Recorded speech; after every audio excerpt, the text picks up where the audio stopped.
Hearthstone Global Games is an epic country versus country tournament where teams of 4 card slingers each clash for national pride. But in the end, the UK always wins. Wait, everybody knows it's Germany always wins. Aren't you Polish? Is winning all that matters? It's all about fun and getting along with your teammates. That's easy when their skills are legendary. Or in this case, you have an ace player who will never let you down. So we're gonna see the same old archetypes then? No, every team needs to bring all 9 classes. So we're gonna see Hunter? I wonder. So let's recap. It's 4 regions, 48 countries, but Only one winner.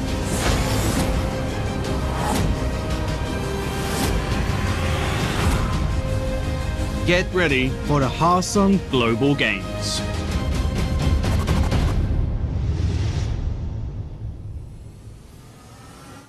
Good morning, good afternoon, or good evening, wherever you may be in the world. Welcome to the Hearthstone Global Games. It's week number 8. My name is Dan Gaskin, and I'm joined by Lorinda, as always. Neil, who would win in an arm wrestle between yourself and I? Me. There we go. At least we have a nice definitive answer to start the day. I'm happy. I'm happy too, because I'm a winner. You are a winner. So let's talk about format then, Neil. Obviously, the format of the Hearthstone Global Games, we're into week number 8 now. It is a best of 5. All countries will bring 9 classes. And then, of course, we have that ace match at the end as well. We are in stage 1 at the moment, so 48 teams, and they are all in 8 different groups. Obviously, we go up to Group H. And honestly, we've had a lot of fun, haven't we, so far? We have had a lot of fun with the letter H over the last couple of days. But yeah, we have had a lot of fun, and we have probably 3 more weeks to go, and loads of things will be resolved in those 3 weeks. Starting today, where a lot of teams will actually be able to either qualify or find themselves eliminated, because we're getting to the 5th matches in some groups now. We are, and then we'll move into that stage number 2, when things start to get really exciting, when those teams get closer to moving towards being the global champions, which will be a very exciting prospect. We'll then have 6 groups of 4, and we'll into another round robin. That will move us then to stage 3, a 16-team single elimination, and those top 4 will advance to the finals, which will be extremely fun and exciting, and I can't wait for those. And there can only be one winner. There can only be one winner. Apparently. If you take anything from the video, anyway, that's how it works. That is indeed how it works. So we're into the 8th week, and the groups now are starting to, as you said, they're getting there. We're starting to see who are the winners, who's going to be eliminated. Some teams already are eliminated, can't go through. Others are getting closer to moving to that 2nd stage. Group A, then Bulgaria are topping it. Switzerland there, though, they're one of those teams that can't get through, which did surprise me a little bit. Yeah, they seem to like, as Dan has highlighted a few times. The other Dan, not you, not this Dan. There's 2 Dans? There's 2 Dans. Have you ever seen us in the same broadcast?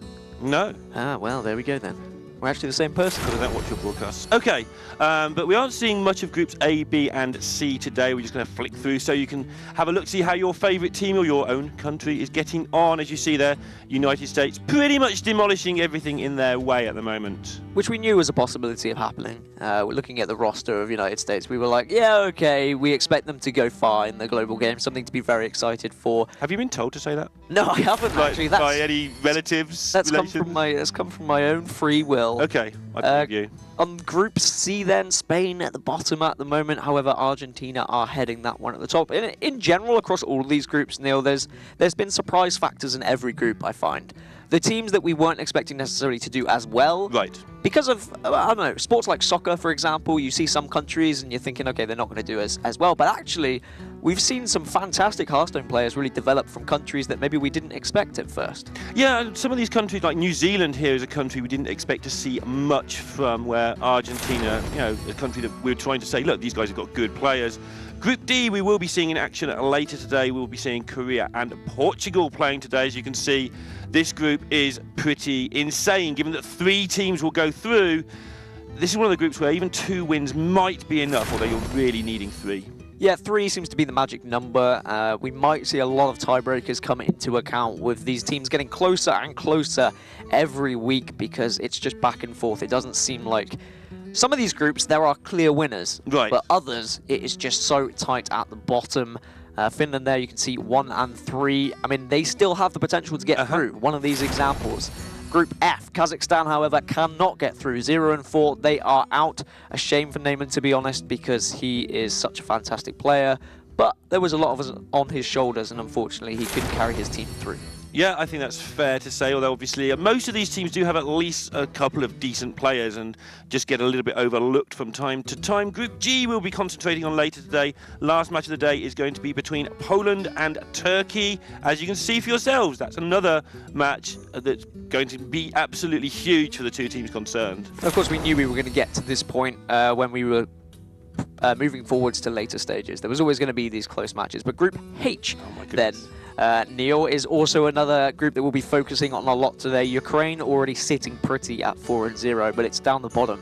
That's where it's getting interesting. Can Croatia somehow fight their way back, claw their way through to phase number 2, or will they be eliminated?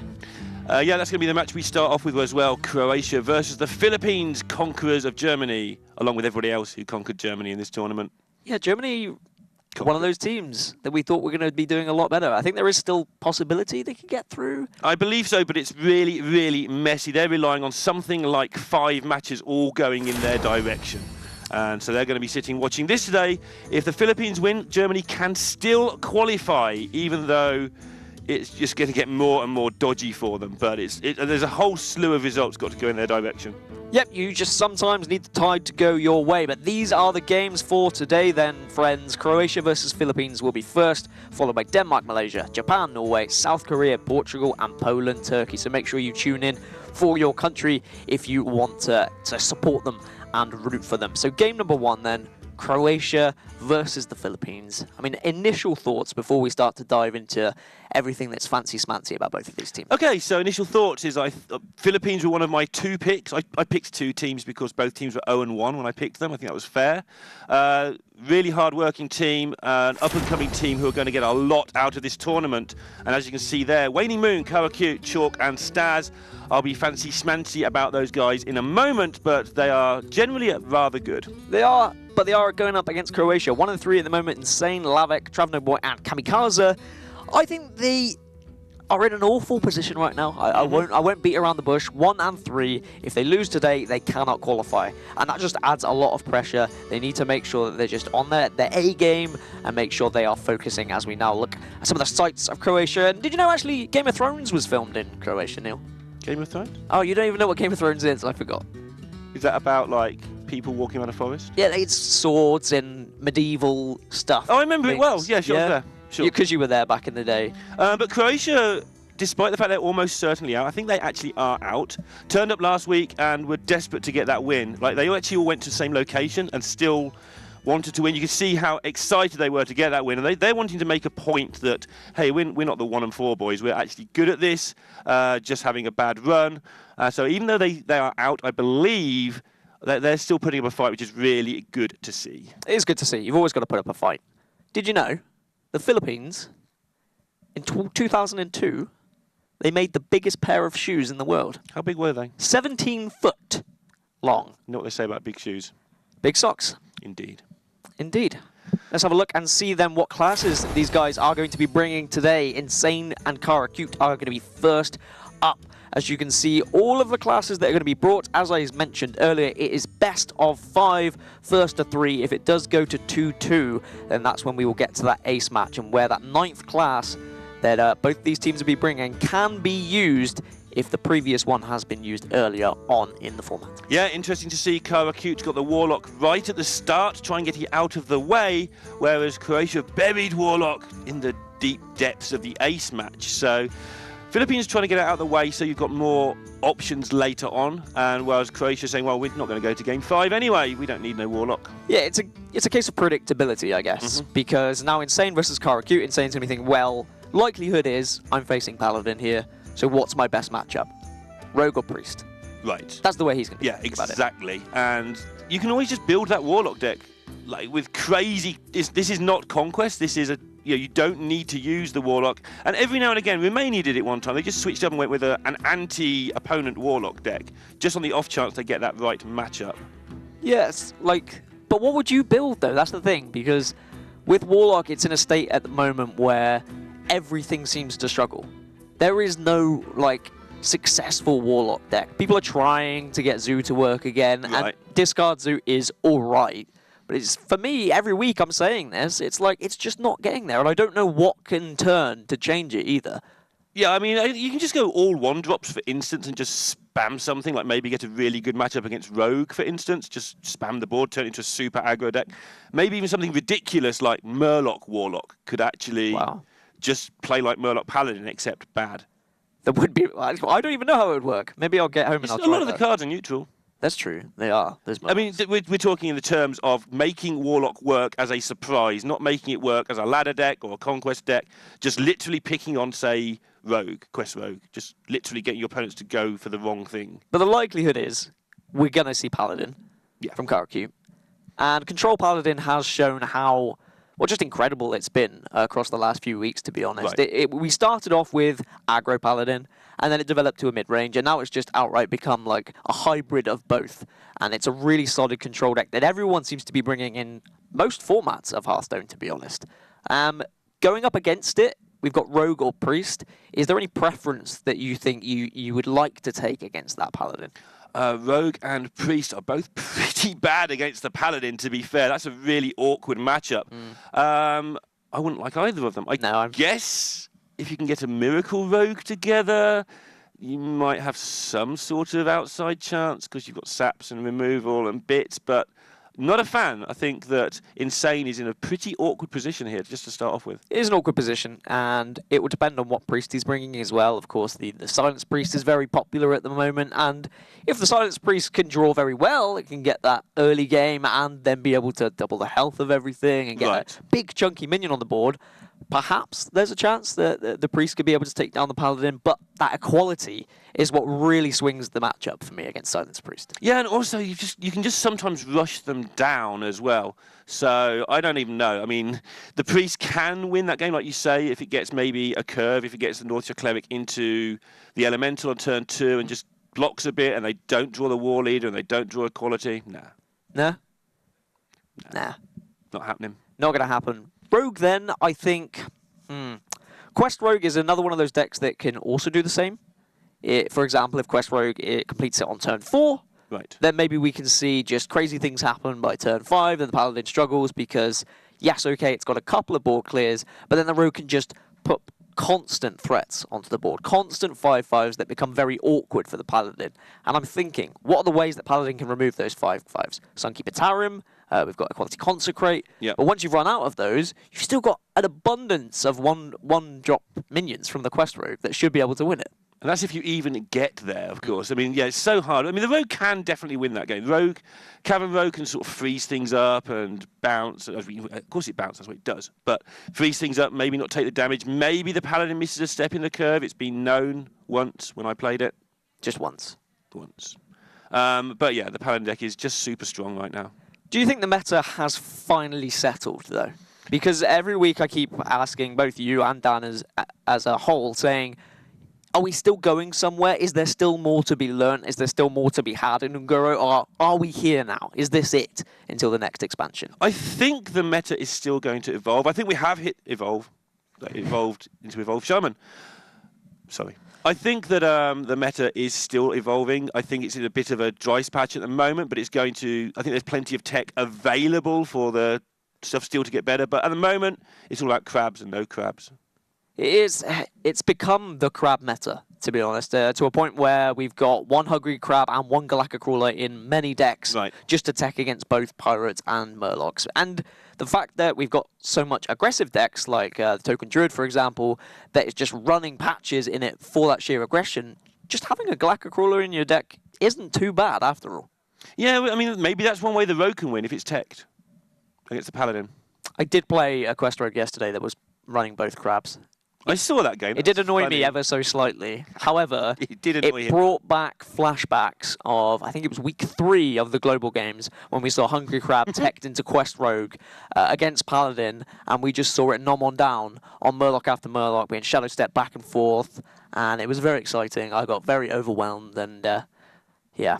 He was overwhelmed by the experience. Trust me on that one.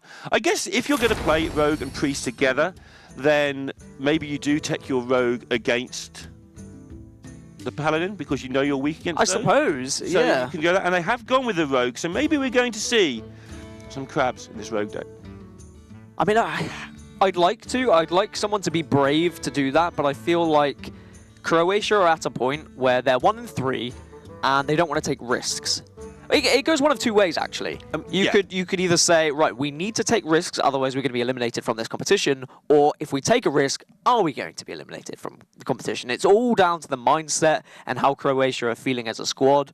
How would you feel? What would you do? I'd want to win, and I'd want to win well, and I'd want to take the risks and go down fighting, and any other cliche you can come up with.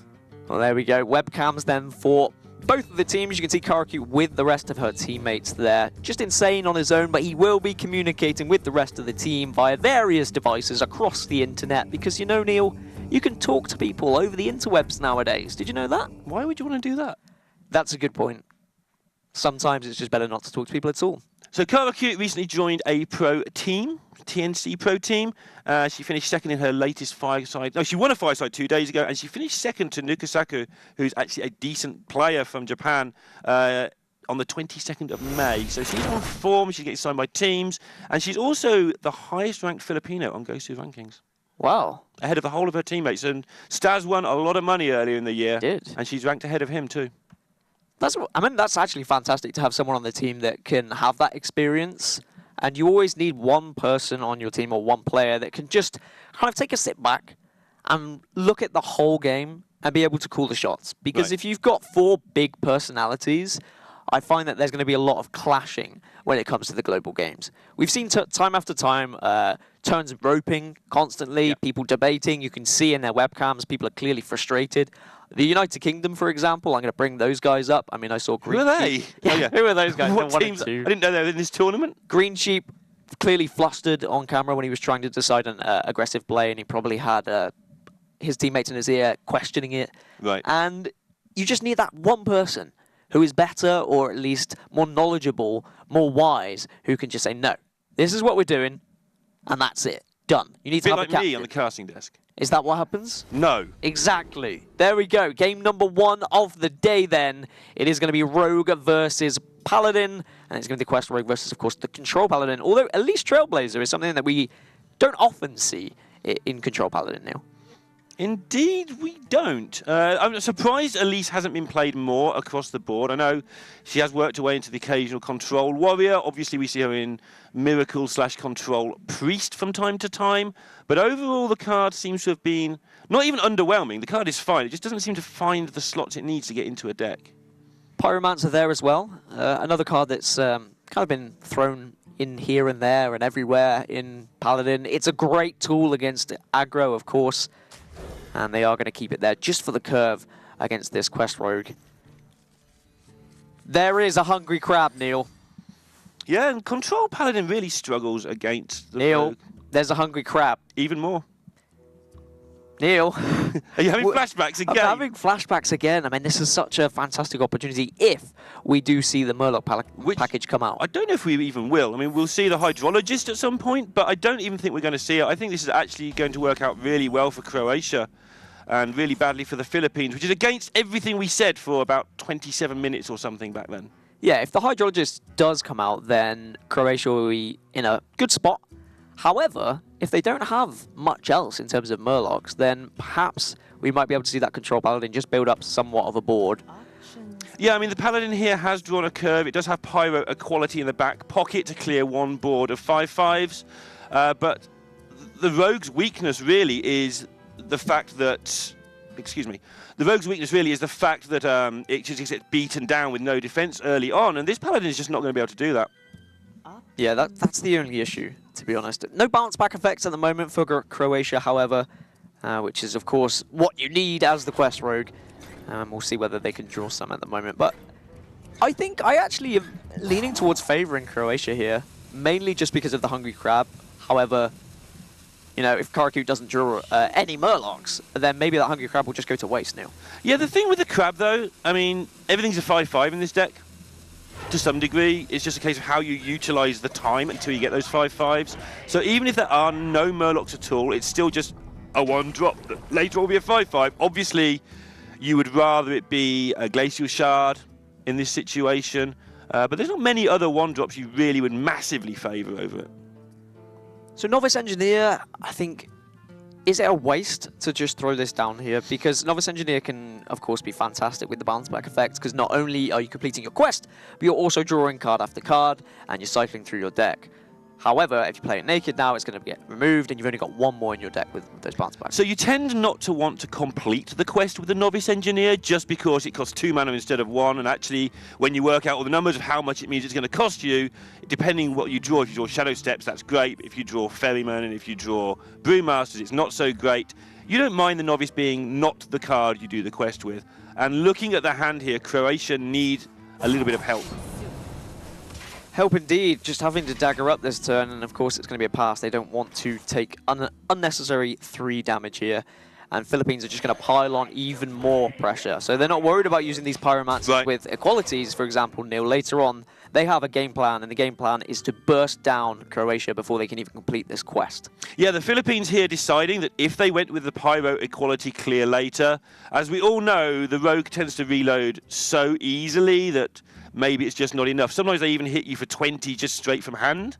And the Philippines decided their way to victory here is to just get some stuff on the board and try and hit Croatia in the face. Thankfully, Croatia did draw the Igneous Elemental, one of the better inclusions of Quest Row. One of the later inclusions, to be honest. It wasn't there from the off, but people have found that it's just such a good way to complete the quest.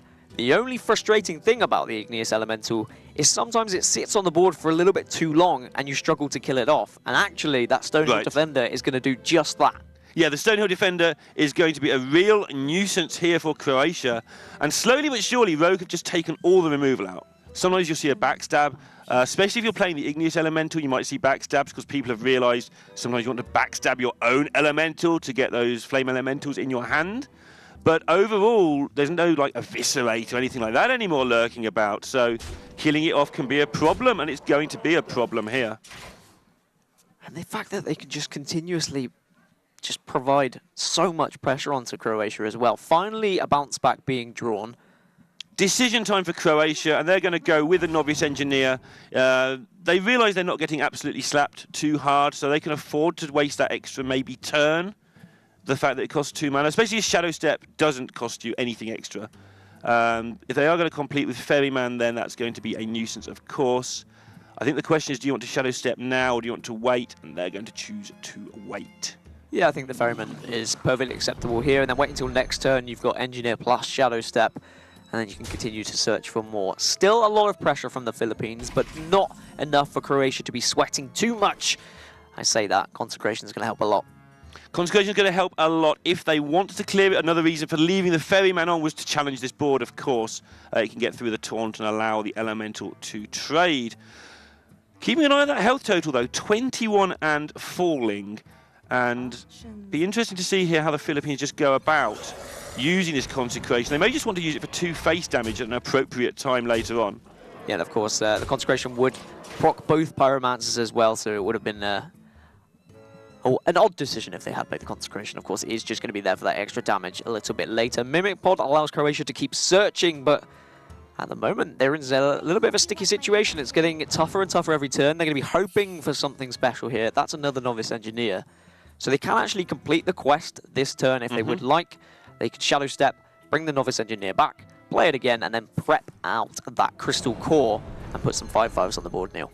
That would be a nice thing to do. They also still have the Biofilm, which will get in the way against a True Silver, which is a card they will be fearing massively right now because that's 8 damage worth of stuff. So they've saved the Biofilm until after they complete the quest, and then they can play it down and have a 5/5 taunt. And they're going to need it because they're under 14 and facing a lot of damage. Yeah, the trouble is the fact that they have that 1 less mana, can't get the Crystal Core out this turn. They're just going to put what they can on this board, hope it survives, and then play it the following turn. But to be honest, Philippines in a great position in terms of board clear here. Yeah, if they can pick up the True Silver, they're going to be basically lethal because they'll be able to get enough damage to face that the Consecration will finish everything off later. Obviously, they can't Consecrate at the moment. They would clear their own board, although they need to seriously work this turn out because they can clear up all of this stuff that they are facing down at the downside of clearing most of their own board as well. Yeah, so they get rid of both of their Pyromancers, but the Cyclops would still survive, and it's whether they think that's enough of a threat being on the board after using that Consecration. Alternatively, what? Are you stampeding Kodo? I don't know, it all seems a little bit risque for me, Neil. A little bit risque for you. It's probably too risque for anybody now. Outdoor Peacekeeper 1 turn into a stampeding Kodo would get through a taunt, but we all know when the quest is complete, you die quickly. So the Consecration plus clear your own board play does 11 damage to your opponents. Is that enough? It's not enough. Wicked Flame can hold the fort for a turn. Might be enough to get you through to your Primordial Drake turn later on, which gives you a lot of time to get your True Silver. And they're going to go for the thing that isn't completely ridiculous and just try and preserve one more turn of stuff, preserving that Equality Consecration to clear up next turn. Yeah, I think they just ran out of time there, the Philippines. They didn't really know. There was no clear play for me. It was very awkward. And now Croatia can just prep out that Crystal Core, as I said previously, and they're in a relatively comfortable spot in terms of what they can play. I would imagine the Balefin Tidehunter will come out just to emit any possible incoming damage from Karakyu. Right, and they probably bounce this back, so they have the option of another taunt next turn if required, in case of, say, Equality Consecration, oddly enough.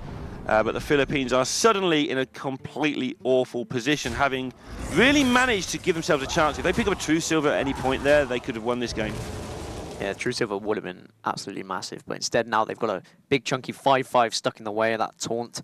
As you said, Equality Consecrate, yeah, okay, great. We spoke about this before the game even started. They do have those board clears, but look at the refill potential from Insane and Croatia. Yeah, the Philippines will be very tempted to just Consecration and take 10, but you're always just so scared of the boar coming down and being bounced back and patches coming to play with a deck hand and you just dying. And now this is probably going to help them significantly because they can just Equality Consecration, knowing that they've got another Equality for later. But they need to find a way through a taunt. If they're going to win this, they're going to have to True Silver face, I think. But the big issue is the fact that they have bounce backs, Croatia. Yeah. The fact they have that Tidehunter plus Brewmaster, they can just put too many taunts for Philippines to get through. Yeah, and they can do it one at a time as well, which is what they did last turn, making sure that there was another one still in their hand just in case of this situation. And then next turn they can do the same, put some stuff down, make some taunts, and still have another reload. And it's not even like they've got a Pyromancer left either, so they don't have the option of Pyromancer Equality plus True Silver, which is just, of course, less mana cost. I don't think they'll get to a point where they could have played Equality, Consecrate, and True Silver, because I don't think we're going to get to turn 10.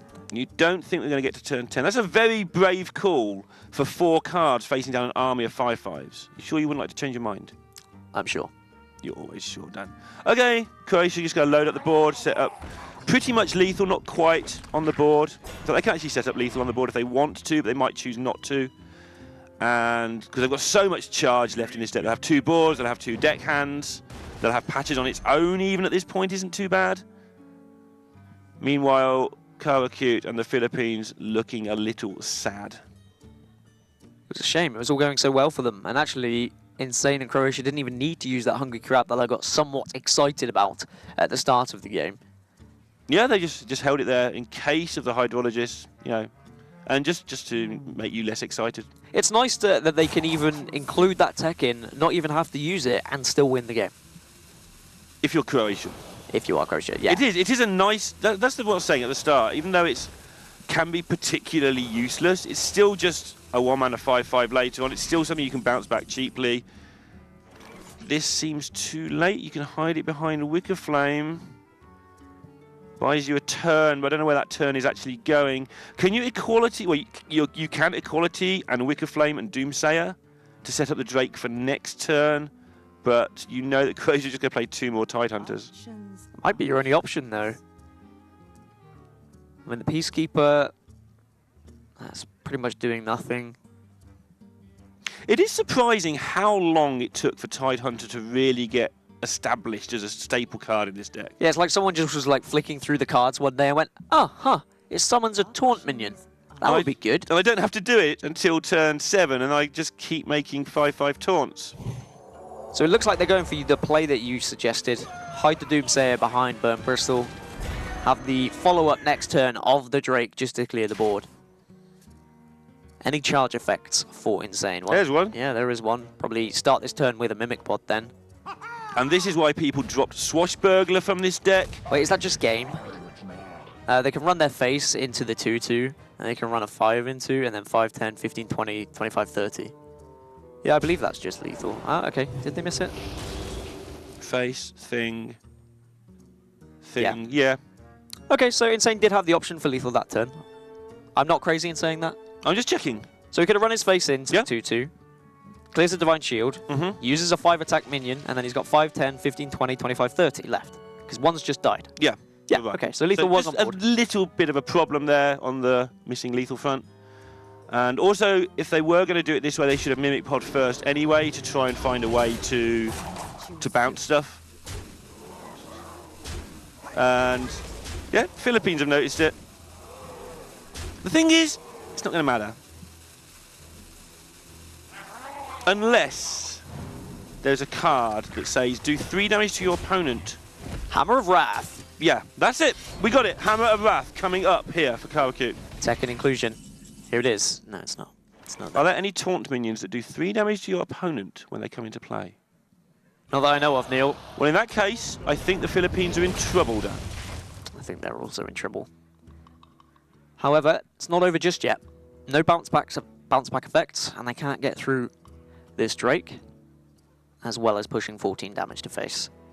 But you know what they can do? Just put a lot of stuff on the board and make it very awkward for the Philippines. This Stonehill defender has got this. I'm trying to think what they could actually find to really help here. Yeah, I mean, there's things that might make them last one more turn. Does Tyrion even work? Probably. No, because you can't play it. So Croatia... That's awkward. Unnecessarily delaying this game, I guess. Thanks, Croatia. Yeah. Unfortunately for the Philippines, they just have to sit and watch and wait and know that it was pretty much game over. But Croatia are, or they should be, going at 1-0 up here, despite being on 3 health. Unless we see something crazy, as we said, something like a Hammer of Wrath, maybe Holy Wrath as well. That could help.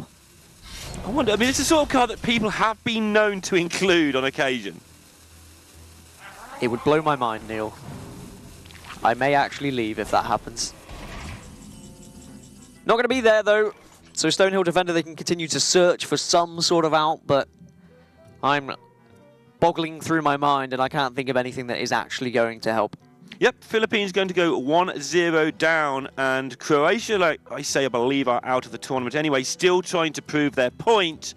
They are going to go 1-0 up, and we're going to get into the second game most likely. Of course, the Philippines do have one consolation, that is they don't have to think about Warlocks for the rest of the day. Is that a consolation? Do you like thinking about Warlocks? No, not really. Then it's a consolation. I'm also, I suppose you're in a good spot if you're thinking about Warlocks, because you're like, well, they're not going to do anything. It's not a long thought process, like, is it? Okay, they might play Warlock, and then we just win the game anyway. Yeah. Let's make Warlock great again. It's going to happen. Somebody's going to bring Warlock to this event. They're going to pair it up with a class that baits the opponent into making a mistake, and then they're going to get Warlocked. Calling it now. So, and it's going to be Romania. Sunkeep Patarium cannot save the Philippines, unfortunately. So they're going to spike Cridge Steed. However, that does just outright die to the board. And now we're going to move into game number 2 then. Hang on. Still in game number 1. It's over. I'm pretty sure the Philippines are just not conceding here because Insane missed lethal earlier. Yeah. I'm pretty sure they're just like, you know what? Let's see if he spots You're going to waste our time. Exactly. We'll waste your time. He's only got like 4,000 damage on the board. Let's just make sure. So the Quest Rogue got there in the end there. It could have got there a little bit quicker, but regardless, Croatia are not going to mind because they get the W, and that is what is important, Neil. So game number 2 is going to be Lavek versus Chalk. You may have noticed I have removed my jacket. It's because it's very hot here today in Poland, and I'm sweating considerably. It is a little bit warm.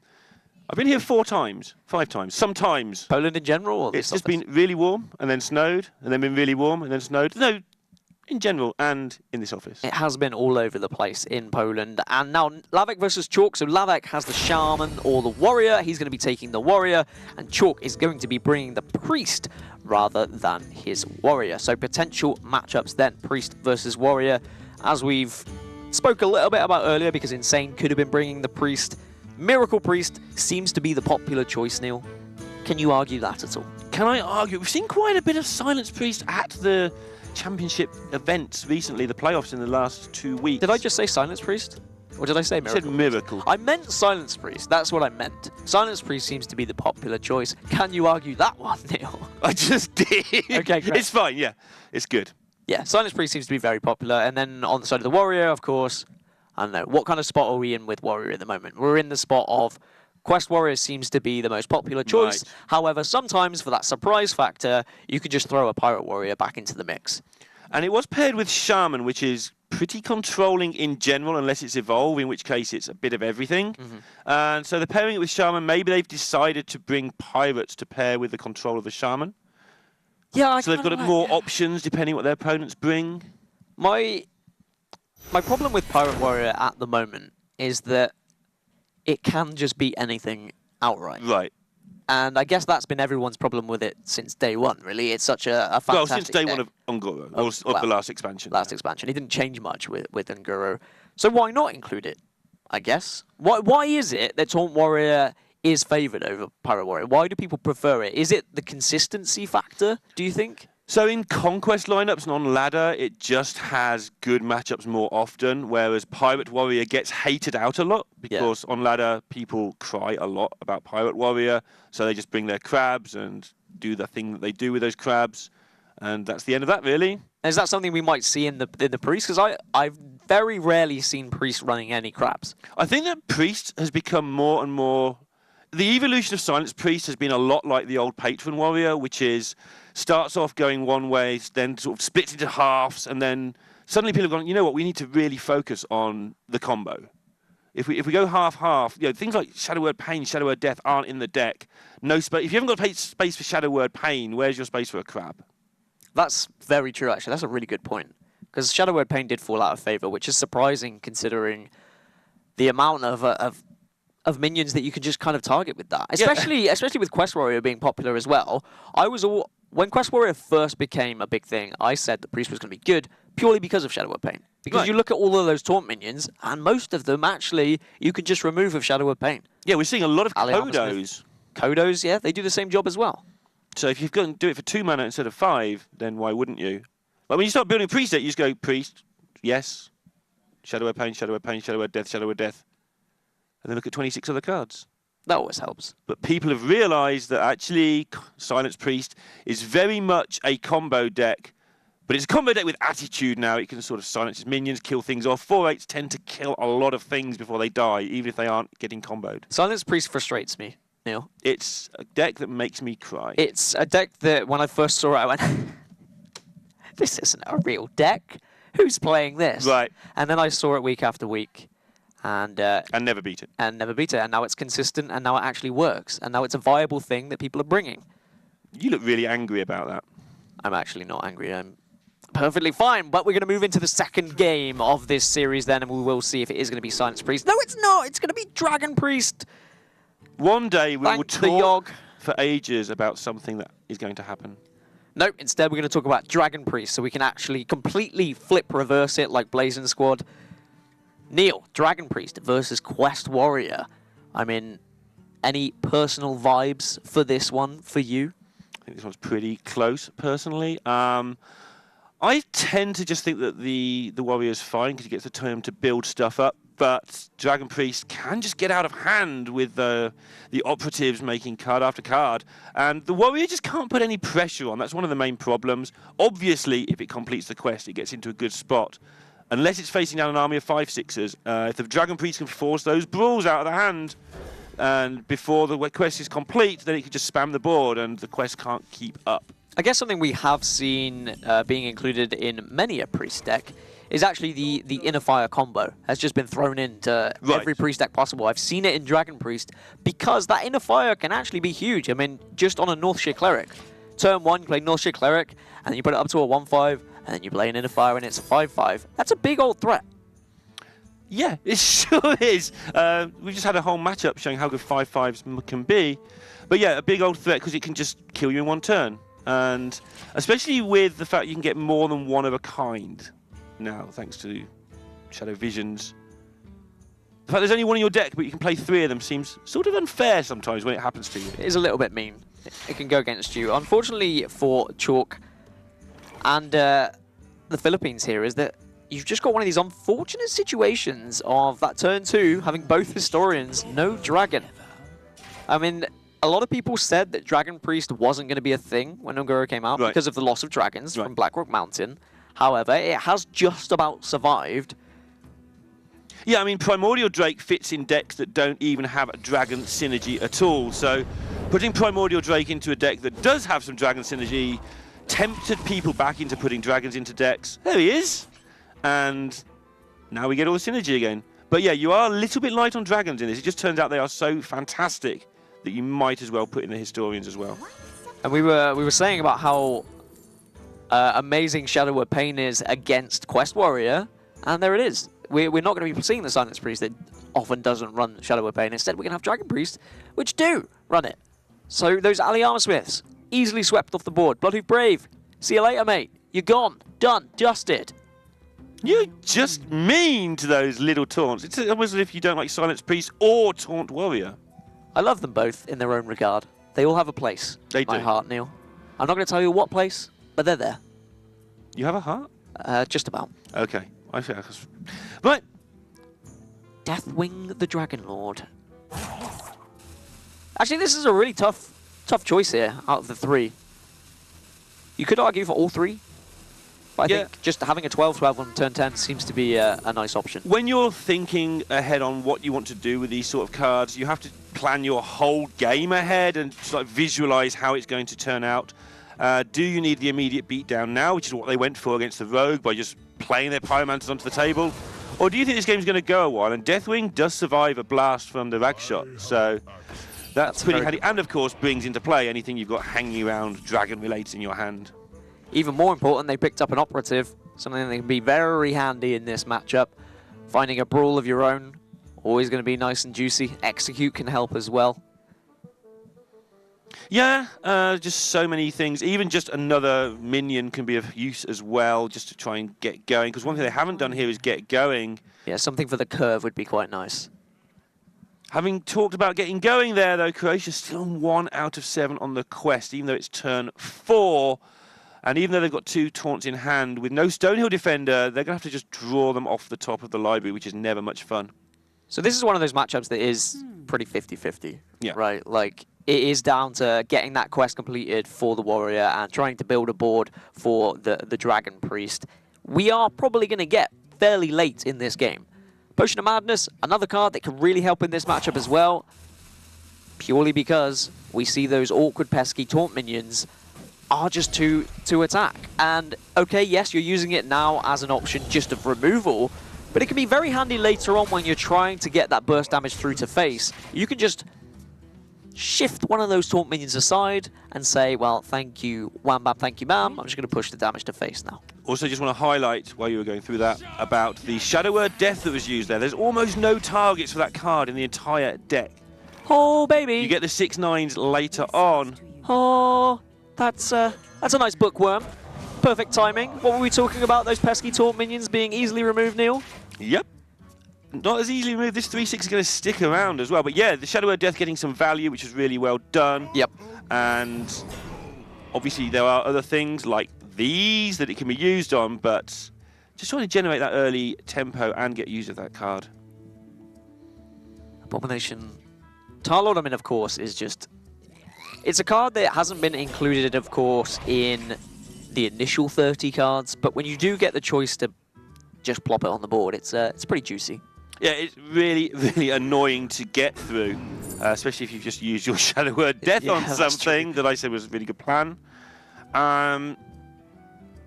Just managing to keep it stodged up here as the Warrior, which is what, of course, it is meant to be doing. Do you take the Sleep with the Fishes for a Holy Nova Sleep with the Fishes wombo combo? It doesn't, does it? How many, I guess what they're talking about, how many things does that actually kill? I mean, so 5 damage. Yeah, that's true. There is a lot of... There's a lot of 2/7s. Yeah, 2/7s and... Maybe you take the Curator and fetch your other Primordial Drake, or maybe you just play with 3 Primordial Drakes in your deck. Curator, try and draw some cards, get ahead of this Quest Warrior in terms of the amount of cards in your hand seems perfectly acceptable to me. Yeah, Primordial Drake's not that easily removed multiple times by the Warrior either. Obviously, the Rag shot, but again, this quest is a bit behind. Yeah, maybe if they had been able to pick up an Execute, that would have been an ideal situation with some of these taunts just being a nuisance. Of course, they've managed to completely fly through taunts at the moment, thanks to things like Shadowward Pain. However, this Tarlord is going to be more of a presence. Yeah, I'm wondering what they're thinking with this Tarlord. Ideally, it would come down on a board a little bit less enthusiastic than this. And so they're actually trying to clean it up before getting there. But Brilliant. I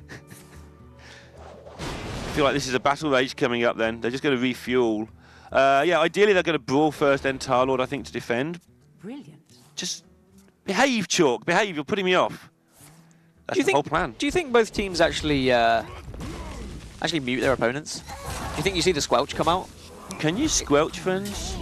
I haven't got any, so I don't know. Yeah. Yes, you can, actually. Oh, good. You can do it in real life as well sometimes. Yeah, I was just going to say, be quiet, Gaskin. I have a button I can actually press on your side if you want. If you ever do frustrate me, don't just mute you. Touch my buttons, Gaskin. Back to the game quickly. Operative off the top, absolutely massive now for Philippines. They can continue to just search for more answers, get even more value against Croatia. They're in a pretty good spot. That quest only 4 out of 7 for Lavec at the moment. Right. This is the thing that happens with this matchup, though, is almost everything, in fact, gets card advantage over Quest Warrior. Yeah. And then they get their card advantage back by blowing your minions off the board, of course. The thing that's different here, though, is the stuff that Chalk is going to start putting on the board is going to be menacing. 2 or 3 hits from this, and they're going to be in a fantastic position. And so Croatia, like you say, who are behind on their quest still, are going to have to start playing responsively, reactively, responsively? Please play responsively. Don't try this at home. Don't try this at home. And that means they're going to get their quest completed later than they would like. There it is. There's the Shadow Visions.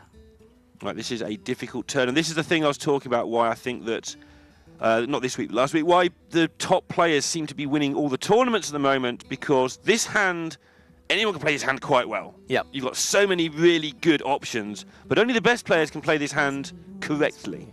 Yeah, I mean, is there a perfect way to play this hand, though? Probably not. There are just several routes to go down. Right. I wouldn't say there is a clear optimal play, because you never know what you're going to pick up, for example, off the Operative. If you knew what you were going to get off the Operative every time, then yes, you could decide what is the optimal play in this situation. However, they are just going to search for more answers. There's a possible brawl if they'd like it.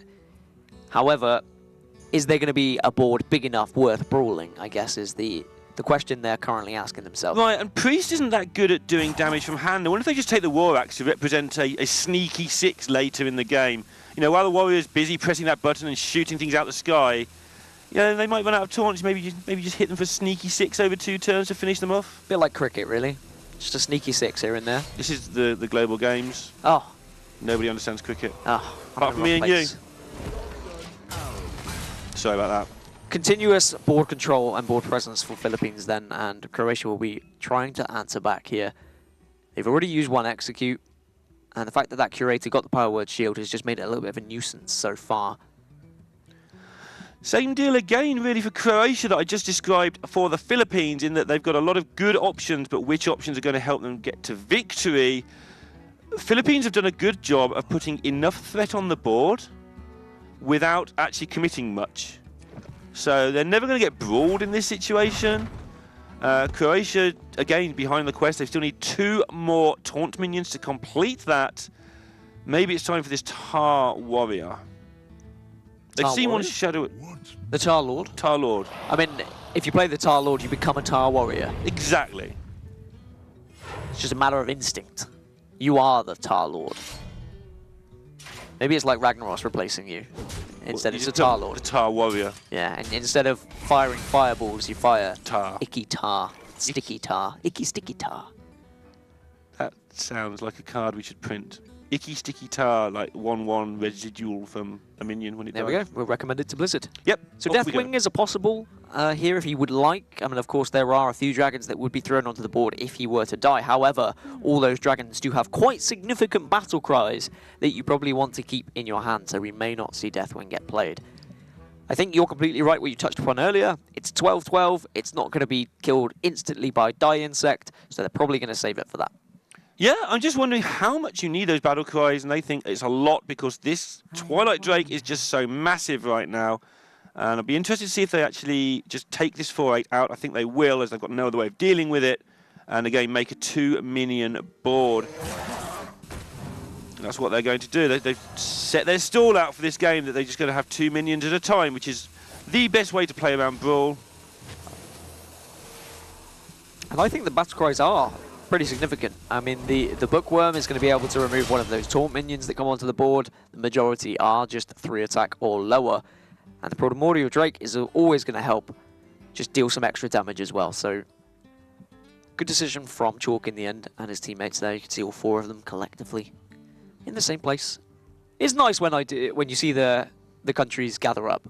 Yeah, again, especially with Croatia in this instance, just because they have, I think they have 0 chance of qualifying. They're still bothering to get together, throw everything into this, and they've got to be considering, look, when are we going to use this Brawl? Because we're never going to get a good one.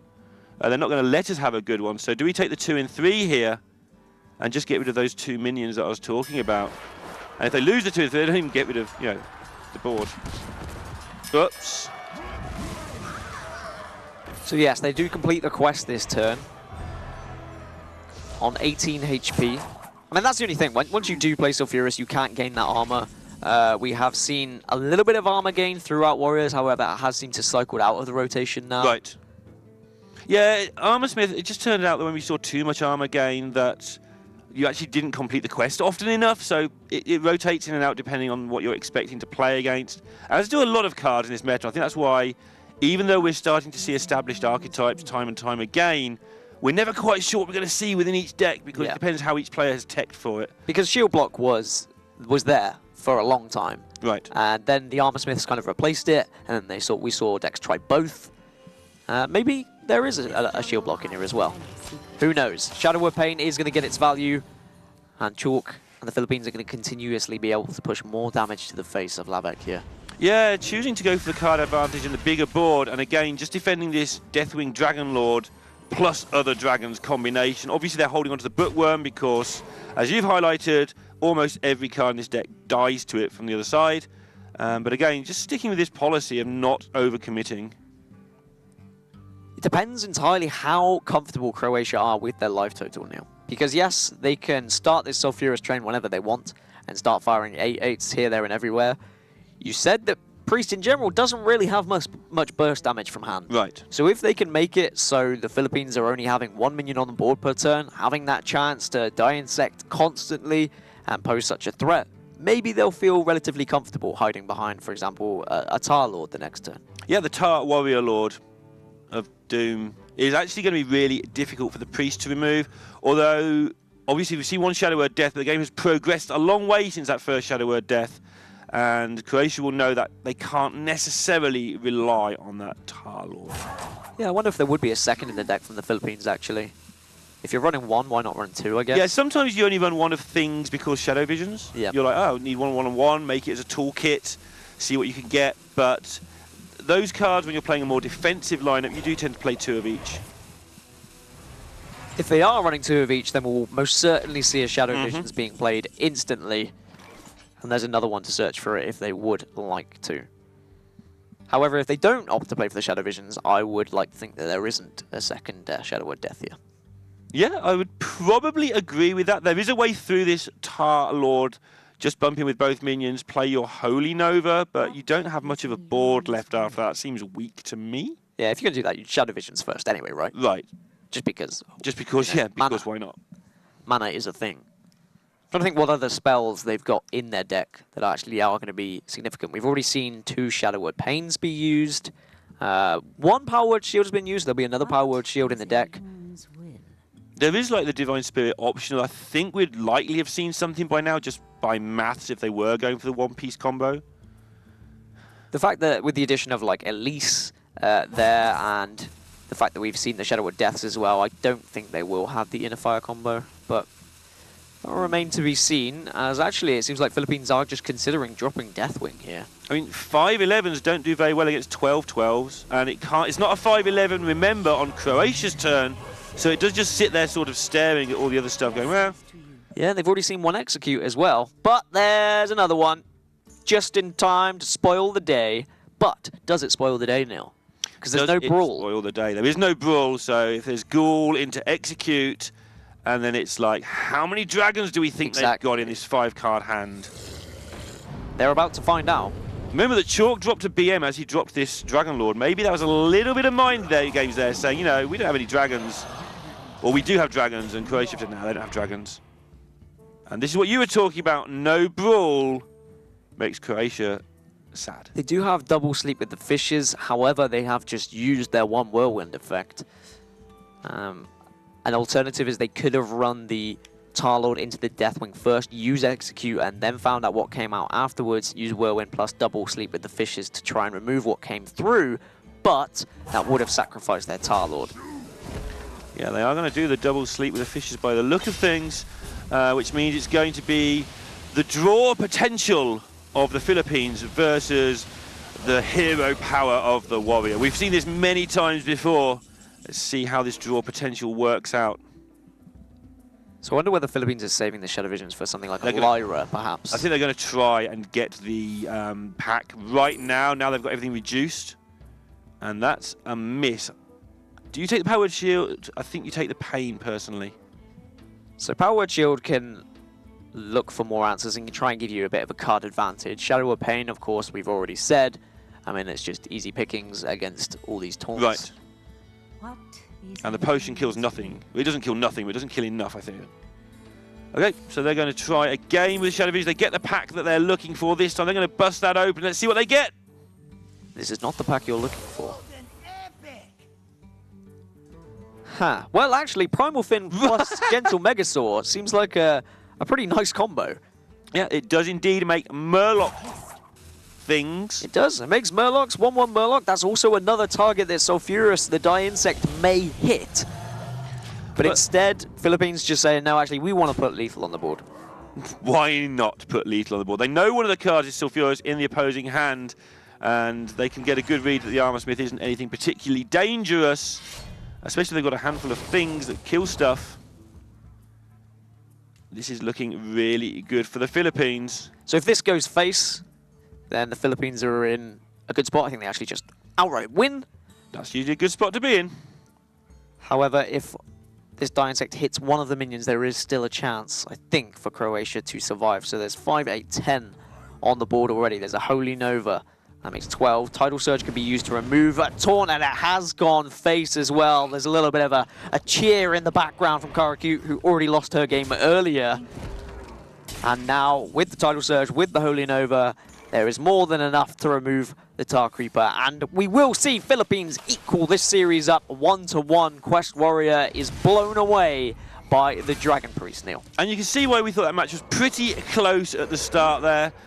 Both teams vying for control, and Croatia missing a few steps early on, not getting the quest online quick enough, and that allowed the Philippines, who tiptoed around those brawls and sleep with the fishes really well, to win that game. I think that when they played the Dragon Lord was the turning point. They chose the exact right time. Yeah, really pulling the trigger at the right time. Getting the Ungoro pack, of course, was massive as well from the Shadow Visions. I'm not sure how many spells were left, whether it was a guaranteed after they had taken that second Shadow of Pain, but they would have known that. They would have been well aware of their odds, and in the end, it was the Ungoro pack that just helped them get that a little bit further, get over that line, because if they didn't find it, they were suddenly very low on cards, and they were in a relatively awkward spot. Yeah, I think having 2 goes at it, and there's probably only 5 or 6 different things to find, mate, they had a really good shot. Like you say, when they've whiffed once, suddenly you've got to rely on making sure you win that second one. They got it, they got the pack. I don't think they were dying anytime soon either. They were going to get 3 or 4 more draws at it, but yeah, they would have been a tough spot. But in the end, they tie this one up, and now we move into the third game of this series. Kamikaze versus Staz, and we're going to have the Mage versus the Druid. So yeah, Druid and Rogue being taken away from both players, and what are we expecting here then? Because Druid at the moment is in a spot of just Jade or Token. I think there isn't really anything else. Yeah, Druid has evolved as a very, very split class in this. So the two ways you play Druid, either hit people in the face or kill their control deck. And so in this format, the Druid is very, very versatile. It is, and it's a difficult one to mulligan against, actually, to be honest, because you need to be worried about that aggro, but of course you need to be thinking about the late game if you're going to be going up against Jade as well. But however, we are going to be seeing the Mage being played, and we spoke last week about what spot Mage is in at the moment. We've got everyone still trying to get through Secret, or whether we're still playing that Gunther control, kind of Discover Mage. At the moment, Discover Mage seems to be the most consistent of the Mage decks. Would you agree? No. Great then, at least we are together. I think the Freeze Mage is the most consistent. I'm not sure it's the best, though. Because the Discover Mage and the... You call me George? No. He would say it was the best, to be honest, so you're definitely not. You're going to call me George. I'm going to call you something. There you go. It's a present. Nice hair. Wow. So, moving swiftly back to the game of Hearthstone at hand. I think the Druid is most likely to be not Jade here because it was paired with the Rogue, and the Rogue's the one that takes down the control decks anyway, so I think the Druid will probably be aggro. The Mage... Your child. It's my fidgets. Did you just throw that? That's broke! That cost me a whole £1. So, the Mage is going to be paired with the Druid. Children, honestly, I can't stand them. And... I'm actually really annoyed. Like, that was... It helps with anxiety. You don't get stressed, do you? Fine. With my calming influence, how do you get stressed? Okay, Druid versus Mage. Will we see Secret Mage, or are we going to see Control Mage, Discover Mage? Are we going to see Freeze Mage? Do we have an answer yet? No, we don't. Why are you fidgeting? Because I don't have my fidgets. I'm going to play with the orange, or the tangerine, whatever this thing is you've given me. Okay, so it is indeed the aggro Druid, as predicted, because the Jade Druid paired with a Rogue is basically superfluous to requirements. And it does look indeed like the Discover Mage that you think is so consistent. I find it consistent for myself, I guess. Freeze Mage is one of those decks that you can just trust in, similar to Patron. Why are you still... Yes, it's broken. You broke it. You can feel good about yourself. Freeze Mage, similarly to how Patron was, you know what's in your deck, you know what you're going to draw. You're either going to win the game outright with your game plan, or you're just flat out going to lose because you're not going to draw it. However, with Discover Mage, of course, there are a lot of elements of randomness. There are discover things that you're going to find, or you might find, which can just swing a game back and forward, to be honest. Yeah, something that is important as well is the tech choices. People do sometimes play double Volcanic Potion, and sometimes they limit it down to just one. And when you're playing against a deck that's trying to hit you really quickly, you really like that double Volcanic in there. That's patches off the top. You just hate it when that happens. That's never good. So options for Philippines now. They could actually Firefly, coin Firefly if they want to get a lot of value next turn. They could play patches plus Mark Lotus to follow up. I like it. I like coining out the Flame Elemental as well, just to get even more board pressure, and it guarantees something next turn. Yeah, it does indeed. And you can keep the coin. Yeah, well, you could. However, if you just leave this and then it gets frostbolted... Sure. I guess it works both ways, because if you keep the coin, then next turn you can Flame Elemental patches, coin Mark of the Lotus. Just looking at this Druid of the Claw, seeing how deep they are on 5 drops, a lot of people now are playing double Living Mana and double Bitter Tide. Yeah. I wonder if the Druid of the Claw maybe replaces one of those Bitter Tides. I think we will see them coin out the Flame Elemental. You're completely right. Double Bitter Tide is something that we saw reach Legend recently. Yeah. Who was playing that Legend deck? I forgot his name now. Fino, yes, it was. He got rank 1 Legend. Fenomeno. Yeah, he got rank 1 Legend with the aggro Druid list. It was running double Bitter Tide Hydra, so there's a lot of people that have been copying that as of late. However, there are many people that dislike Bitter Tide Hydra. They don't like it in the deck because they think it can outright lose you a game sometimes. And it can, but then so can not having a threat. So I think it's coming down slowly but surely on the side of playing it. He also ran Genzo the Shark in that deck as well. He did, yeah. So interesting to see if we see that piece of technology in this deck. So Philippines, they've gained a little bit of board pressure. They're not going to be trading here. They have their game plan. They know they just want to go face. Yeah, none of this eating your own minions stuff going on here, which some people like to do. Just get the board set up. Making the 2-3 is important against that volcanic potion threat as well. Getting them out of the way of that very as quickly as possible seems to be pretty important. And we are seeing some of the Discover Mage run volcanic potion, aren't we? Yeah, we're seeing some win 2. That's what I say. If they're running 2, then suddenly they become a big favourite. Otherwise, I feel the Druid is slightly favoured. The Finja package is another suggestion that perhaps we won't see any Bittertide Hydras as well. Right. The Murlocs in general were kind of removed from Aggro Druid because of the fear of the Hungry Crab and how popular Hungry Crab was becoming. People were targeting Murloc Paladin, and Aggro Druid was kind of getting caught up in the business. They were like, hey, you're not even meant to be teching against me, and now I'm getting punished for it. So Finja is also slightly inconsistent, and also there's Kodos in a lot of decks now. There is. Which Finja does not like those Kodos, although often you play it and get it buffed up on the same turn, so it's not the big threat it may seem. It is a good way to refill the board. I mean, we speak about Living Mana and how good Living Mana is at refilling the board, but also Finja can do the same in some sense.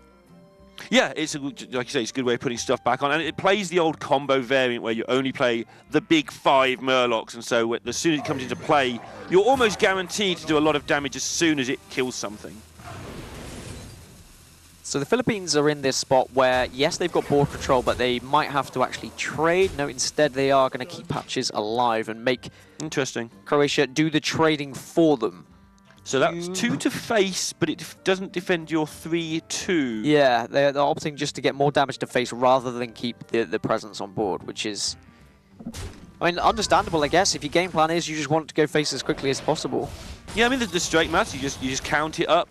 The 3-2 would have done 1 more damage next turn for the 2 you gave up, and then it would probably have died. And that is a whiff. Yeah, that's a dud draw. I mean, you can go through games as Aggro Druid where you just don't draw Mark of the Lotus, and it feels very frustrating. However, this is equally as frustrating when you don't have a board to play it on.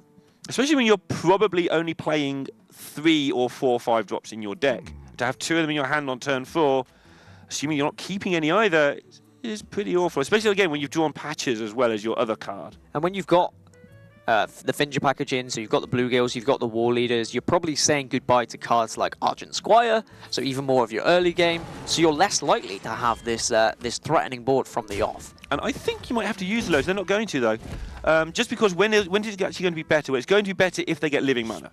That's for sure. I guess you can keep it in the hand for Living Mana. There's the option of after Finja, if Finja can trade off and actually get the Murlocs on board, then you can play Mark of the Lotus following. What this does give up is a 3-1 for this turn, though. Could have been 1 extra damage last turn, and they could have started this turn with a 3-1 in hand. I'm not saying that's right or wrong, I'm just saying that is what they chose to give up by doing this. So maybe a good turn for Croatia here. Perhaps just an Ice Barrier, Ice Block, to be honest. You don't want to play the Courier, you don't want to give anything that Finja can trade off into. And then that will allow the Philippines to just straight up play this Druid of the Claw. Do you play as a 4-4 attack, though, with charge, Neil? That's been their game plan at the moment.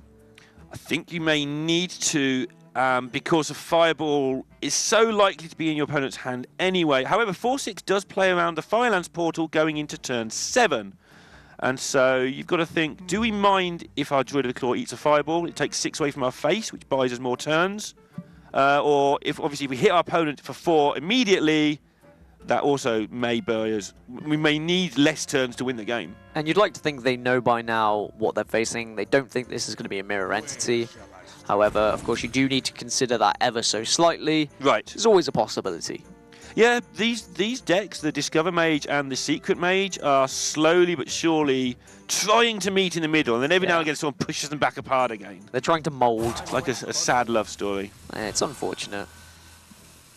Mark of the Lotus is going to be used now, so they're not going to save it. They want to get this damage to face as quickly as possible. I would imagine they won't attack with Finja here. I don't think they will, but they may decide, you know what, it's hard to get rid of both of these minions, and we actually have Swipe Savage Roar next turn. If that adds up to a useful number, then they may be attacked for Finja as well. But it doesn't add up to the required amount, so they don't. I think you have to keep it. You have to just hope that you can get your Murlocs on the board, especially with Savage Roar in hand as well. That burst potential is fantastic, especially if you were to get both of the Bluegills. But you will see that first Fireball being used. Yeah, and that's not too distressing here. Like, you've got to expect things to get removed. And just the lack of the fire, maybe you put enough pressure on there to stop your opponents from... And opting not to use the Firelands portal, of course, in case there was anything that Finja could kill. Right, yeah, they're playing this game of your Finja cannot attack. And we know your hand is awful because for some reason you missed turn 4 and you haven't done much since. Despite the fact you've now played those 2 5-drops, obviously. Yeah, really awkward spot for Philippines. They can play War Leader and then potentially put 5 damage to face if they want, but then that's going to be a very juicy Firelands portal to follow. So I think you play the War Leader and then you discuss what to do.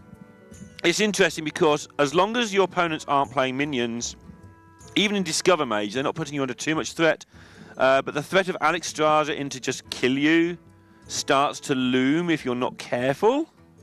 And so I think the discussion isn't do we play the War Leader, it's do we attack with Finja after we have.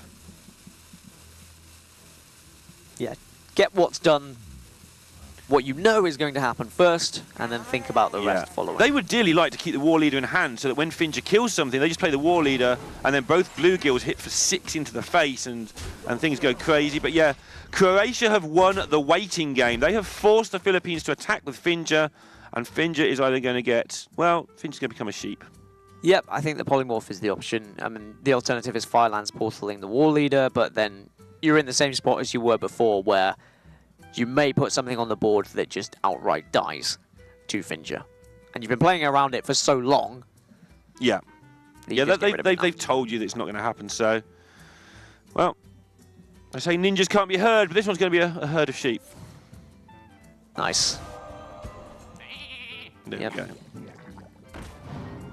Just taking off the board, no value from Finja this time, and an Innovate is another dud draw for the Philippines. Right, and they just seem to have drawn dud draws way too many turns for this deck. This deck doesn't really have that many bad draws all game. I say it's a dud draw, but actually, can they just pop because of the Innovate here? So they could swipe base, take them down to 11. They can Savage Roar, add another 5, 7, 9, and then they can Innovate out their hero power and actually pop them at 1. So I say it was a dud draw. Ah. Maybe it's what they needed. Just what the doctor ordered. I mean, correct me if I'm wrong. Doctor Cards. I may be counting that incorrectly, but 4 and maths. 1 is 5. Maths add with 4 Lorinda Bond is 9. Add 6 is 15. They can indeed proc, and will it be at 1? Well, of course, you can't proc it at 1 because you have to hit with Savage Roar as well. You can proc it at 3, I think. Yeah, you can proc it at 3. Maths with Neil. Alright, so they are going to do exactly that. Nice spot there from this card that looked useless at first, but actually serving a pretty big purpose, and that means the second swipe at any time now will be lethal. If there is a second swipe. Yeah, I was, of course, counting the hero power after the Savage Roar attack. But popping at 3, I think they'll be happy with that. At first glance, they're probably thinking, ugh, Innovate, but now they're in somewhat of a decent spot. Croatia, however, will be looking for that. Yeah, Alex Straza is what they need, as well as ice blocks and stuff. They're not going to take any damage from the board, probably for the rest of the game, unless Living Mana happens, which is now going to be countered by Volcanic Potion. So it is all about can the Philippines not die until they get that second swipe. I mean, we've seen Arcanologist and Ice Block now come through for Croatia, so they'll be slightly more comfortable now. Right. However, there's no way of playing the Ice Block as well as removing the whole board. There's not. And also, I think that the Philippines may have enough time with the way the hands are currently set up to just hit in the face 3 times to proc the block. Fledgling's not going to help them pop the block this turn. No. Are you worried about Ice Barrier? Is there in any way that you don't attack here? I mean, it looks like... You are worried. Yeah, you are worried, but it looks like they are just going to take that risk. Now they learn it's just an Ice Block. And now they're at 1. And now the game begins. Is there a way of Croatia getting enough damage through before they just outright die here over 2 turns? So the first thing they have to do, obviously, is... Well, do they even have to... They don't have to worry about the minions on board, actually. You probably want to get rid of the Fledgling if you can, but you do. You, more importantly, just kill them in 2 turns. I guess your fear is if you don't get rid of the Fledgling and then it attacks face and gets stealth, then it can become somewhat awkward. Right. They want to do so many things here. They just haven't got the time to do them all. Intellect shows to me they're looking for Alex Straza because you can't intellect and Alex Straza. Next turn, there is the Pyroblast. So the damage is accumulating in hand, but they're going to die. Interesting they chose not to go for a second Cabal from the Cabal there. That's a thing they could have done to look for like greater healing potions. So they've got a method in their head of winning this game that they feel they don't need healing for. So what they need is Alex Straza or perhaps a Frostbolt, some way to freeze Philippines' face and stop them from doing that easy 1 damage with the hero power. A third block from the Glyph is a thing that will buy them a little time, but time is something Philippines have plenty of now. Even with that Pyroblast, the double Firelands, Croatia spending all their turns just trying not to die. I think you start this turn with the Glyph. Okay, there's some more damage from the Valet, but again, damage isn't really their problem right now. There's a Frostbolt to the So face. it might have to be that Frostbolt. Yeah, Frostbolt keeps them alive, as we said before. That was one of their options. It also advances your strategy of doing as much damage as possible a little bit. So you Medivh first, then play Frostbolt, but the Frostbolt, of course, is only going to summon a 0-mana minion. That extra 1 point of damage, though. Basically, the Frostbolt's doing 4 damage instead of 3. You might as well. The game isn't going long enough, I don't think, for Medivh to matter. But they feel this is just more damage anyway. 5 plus a minion.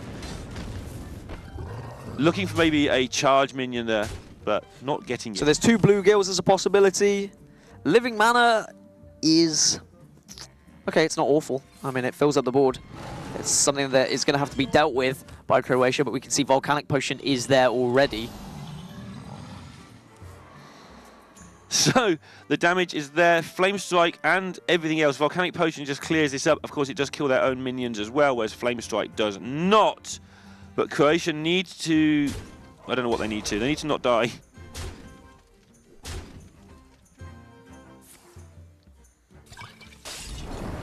So they need a taunt. That's the only way they survive now. Yep. And it's not there. So we will see now the Philippines go 2-1 up. They got there in the end. That Innovate actually helping them pop the first block. And then they were able to just chip away at Croatia. Croatia 2-1 down and actually 1 game away from being completely out of the global games. They officially cannot qualify if they lose this one. Yeah, indeed. And yeah, there was a 1 in 6 chance there, of course, of getting that taunt. Failed to roll it. And the Philippines, in a really close match, getting that to 2-1, like you say. I think Croatia might already be out, but they'll know for sure if they lose this one. Philippines will be right on the edge of qualifying if they win. But this group is a mess. Nothing is actually confirmed apart from Croatia leaving, whatever happens to Philippines here. I wonder how different that would have been if the Innovate actually hadn't come out. I know I was like, oh, it's a draw, and then we worked it out that it was very significant. Would they still have pushed the same damage and just put them down 2-1 in that instance? It's 1 with possible. the ice block there. I don't know if they still would have won, but hindsight is a wonderful thing. One thing they did do early on is they attacked with the patches and didn't defend their 3-2. That did end up getting an extra damage or 2 through. Yeah, you're right. Which did turn out to be relevant in the end because that board was dealt with pretty easily in the end. They had their game because they plan. whiffed, Yeah. and those extra 2 damage worked. So the 4th game of the series, Travno Boy versus Waning Moon. Waning Moon actually reminds me of something. What does it remind me of? I don't know, maybe he'll tech in some cards into his deck. Ah, I see where you're going. Yes, that's where it is. It's from another game. Okay, so now, game 4 then. I didn't actually see what the decks are going to be. It's going to be Hunter or Paladin for Travno Boy and Mage or Shaman for Waning Moon. Did you see which ones they were? I actually didn't. I did not, no. Can we get those brought back up if production are there, possibly, just to see which what this matchup is going to be quickly? That would be lovely. If not, I'm just going to discuss what it might be, because... Pretty sure one was Paladin. Yeah, it would make sense. I mean, Hunter or Paladin, I'd like to think. There we go. Okay, so Paladin versus Shaman. Thank you very much, guys. That helps me a lot. Shaman has got to this stage now where Evolve has developed and everyone's loving it. It's a token-based deck. It's nice and aggressive. You can win games fast with it. Alternatively, we still have the control variant of Shaman as well. Yeah, and I think that if you're picking Shaman, you are expecting the Paladin to be picked against you, and that's exactly where we're at. And this with the Fireflies is looking like it's one of the newer builds. Or unless it's a very old build. It's either Elementals or it's going to be Evolves, I would think. I don't know if this is... I mean, actually, yeah, this still could be the Evolve deck. The Stonehill Defender is run in the Evolve deck, so is Jade Lightning as well. It could be either, because Firefly, of course, can be fantastic with the Elementals. But usually, if this is the Evolve deck, we might see Jade Lightning and Stonehill tossed aside for more token-based options in the early game. It's really interesting here to see we've got Hungry Crabs in every deck again. And both decks you just look at the moment with these opening hands and say, hey, it could be anything. That's such as Hearthstone at the moment, where you can put your own slant on any deck that you want. So it is going to be the token Shaman, the token Evolve Shaman, and they've got a pretty nice start as well. You've got Firefly, Jade Claws, Bloodsail Corsair works. Quite notably, Hungry Crab being in the opposition hand for Croatia. If we do see the Primal Fin totem come out, that does generate Murlocs, so that is going to be a nice target for the Hungry Crab. Yeah, I wonder if Croatia will wait to see if that happens. Sometimes they're just going to see what happens here. So the aim of the game for the Evolve Shaman really is you've got all these small base minions, the Bloodsail Corsairs, the Fireflies, your totems of course as well. You build up a massive board. If your opponent can't deal with it, you have the Bloodlust potential of just outright winning the game out of sheer damage. If it does clear, then by turn 6 you have the option of playing Doppelgangster plus Evolve, and you can just put 3 6-mana minions on the board. Yeah, which pretty much blows everything out of the game. Yeah, it's their own kind of living mana, as it were. It's a really nice way to restock the board. Sometimes it can go against you, sometimes you can get unfortunate and you can get really bad 6 drops, but other times it just works out nicely. Yeah, you tend to get sort of 2.5 good cards, and one card you wish you hadn't got, but the other 2 tend to be pretty good. And also it's hard to deal with that sort of explosion onto the board in one turn. Even cards like Flamestrike tend not to deal with much of it. So a very control-heavy Paladin that they're going up against as well. You can see the Ivory Knight, so a chance to heal back up. However, no Consecration at the moment. That's going to be very important for Croatia to draw.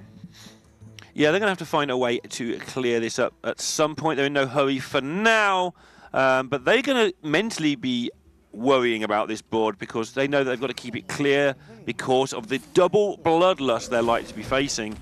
Which means that the Philippines' hero power is a gigantic threat. Anytime that they get 2 or 3 totems on the board, suddenly Bloodlust represents 9 before you even start.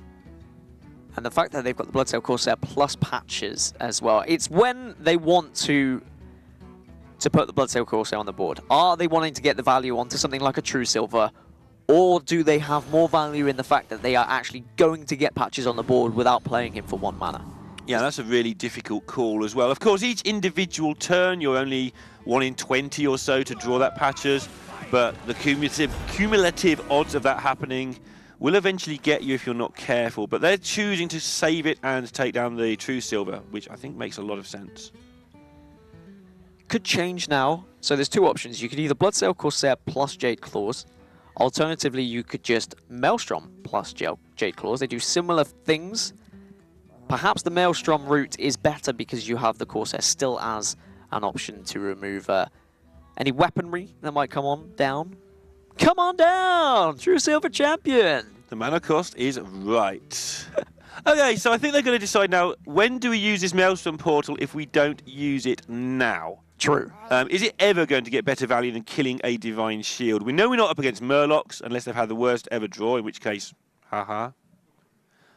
But feel that their discussion is going to be all around, well, we might as well just play it. The downside is they're going to be terrified of Consecration, and so using a Maelstrom now could just be a complete waste of time. Yep, they've said that we want to keep that Maelstrom. Yeah, the board's big enough, right? This does, of course, give up their Bloodlust chances, but you're not going to Bloodlust this a lot of the time anyway. It's not like Savage Draw in the Druid deck, where actually your board is just never coming back, so you do it when you can. Do it. I mean, actually, I quite like Bloodnest next turn if they hadn't have overloaded. Just getting the damage nice and early. However, we do see healing in the deck from Croatia. That's a thing from below that's just going to be pulled out of the deck. That's not what Croatia would have wanted, so they're going to have to be forced to use Aldor Peacekeeper here to counteract it. Yeah, I guess that was their backup plan, right? If something scary got pulled out of the deck, then so be it. Evolve looks fantastic, but I think, and this is where they'd love the Bloodlust, I think the Philippines may just want to hold tight. Of course, the thing from below is a 6 drop. Evolving it will turn it into something much better than a 1-5, and that might swing it. I'm looking at alternatives here. I mean, you could totem first, look for Wrath of Air, then your Maelstrom's going to do 2. You've got 2 from hand, trade in 2 of your 1/1s. Getting a Doomsayer when you've got this many 1-drops, which the totems are, is a legitimate threat as well. Yeah, you don't want to pull the trigger too early using this evolve. That's the only fear, because you really want that evolve with the Doppelgangster later on. However, when you're in this position, sometimes you do have to take that risk, and you say, well, we could evolve and win the game. They could. Can they make the read from last turn that there's no consecration in Croatia's hand? Because if they can make that read, they can leave this board up and get scary with that Bloodlust next turn. They're going to evolve. Let's see what happens to this crazy-looking board. It's going to blow itself up. Uh-oh. That's a Baron, and there's a... Baron Traitor is just... I think Croatia almost as jubilant as and happy and laughing, as much as Neil is. Neil likes to watch the world burn, just like Baron does. That's great. It is a 7-5 that does have to be dealt with, though. I'm laughing at my own picks having a disaster, but that was kind of amusing. So, but it is still a threat that actually can't be dealt with. Not just yet. Yeah, it turns out that getting the 0-7 taunts really helped his Baron Geddon survive. Obviously, Waning Moon and the Philippines can play with that in mind, but he is a pretty tasty threat. He gets through a lot of things very quickly.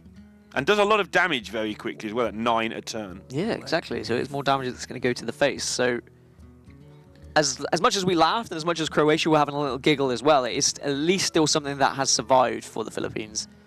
Could have gone worse. It could indeed. If a Doomsayer had come out, then there would have been even more laughter. Yeah, I told you so. You did tell me so. I didn't. Anyway. You know when people say a wise man once told me? Yeah. I use that line a lot, but I'm talking about you. Of course. Because you're a wise man. I tell you a lot of things as well, so sometimes I'm going to be right. Sometimes is the important word there. Difficult situation here because, I mean, it's not a hard turn. I think they'll be planning how they're going to try and win this game later on. There's the Primal Fin, and at some point that's going to have a little accident. Or at least its friends are. But no consecration, so I think just generating some totems, I think, and Murlocs, Philippines will be happy with that.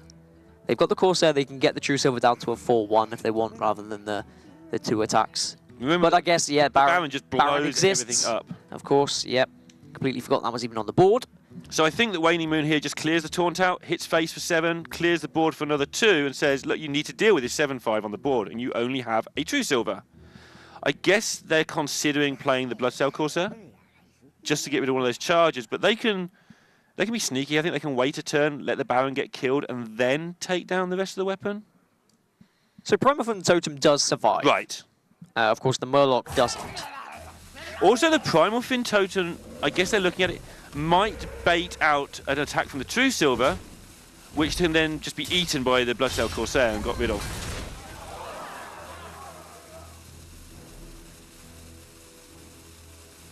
They're not sure. Carver's going to have the final call, I think. No, she's looking at somebody else. I think the final call was made by Staz there, by the look at... Well, it summons the Murloc after Baron goes off, of course. It does mean that Hungry Crab is going to get its value. It does. So I look at how much damage is coming in next turn. Don't forget that the Bloodlusted Patches is going to be worth some damage as well. It's actually 16, I believe. Plus the 2 damage from Baron. That's 18. That's enough. That is enough. Meanwhile, they've caused this distraction with these silly totems and Murlocs. However, with Ivory Knight, does mean that Travner Boy is going to be able to heal himself up. If he makes the mistake of taking Forbidden Healing here, then he'll heal for 0. He'll heal for 0, thinking he's in a comfortable spot, but I think Avenging Wrath or Lay on Hands seem like much more viable options. Avenging Wrath actually may be worth a pick. We haven't seen their consecrations. And yeah. Might just be able to deal with some board. And I think they might, yeah, they've worked out they're in trouble here.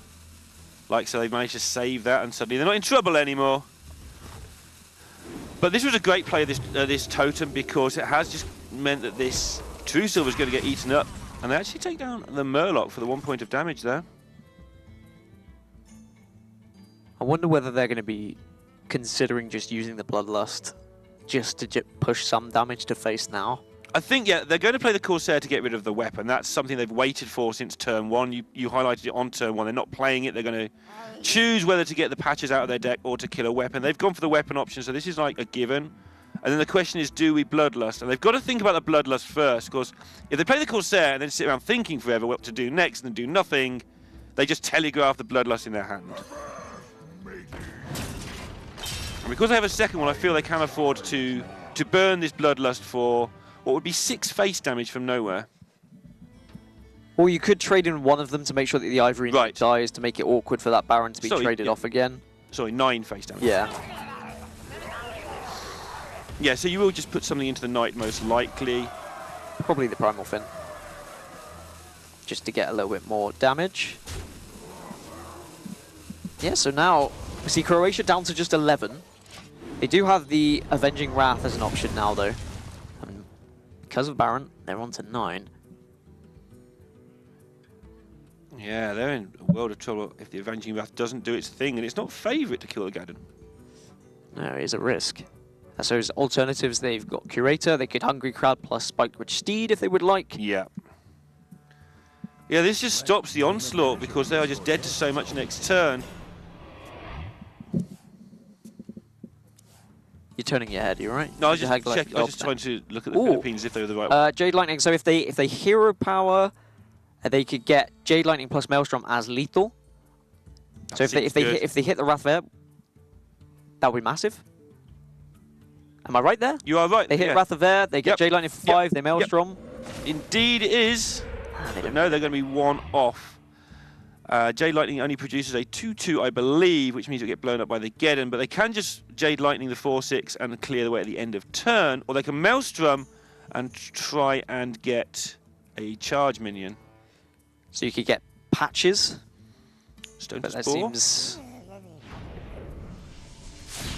it's a big risk. Instead, they're just going to take Croatia down to 7. But now for Croatia, they've got a little bit more to work with.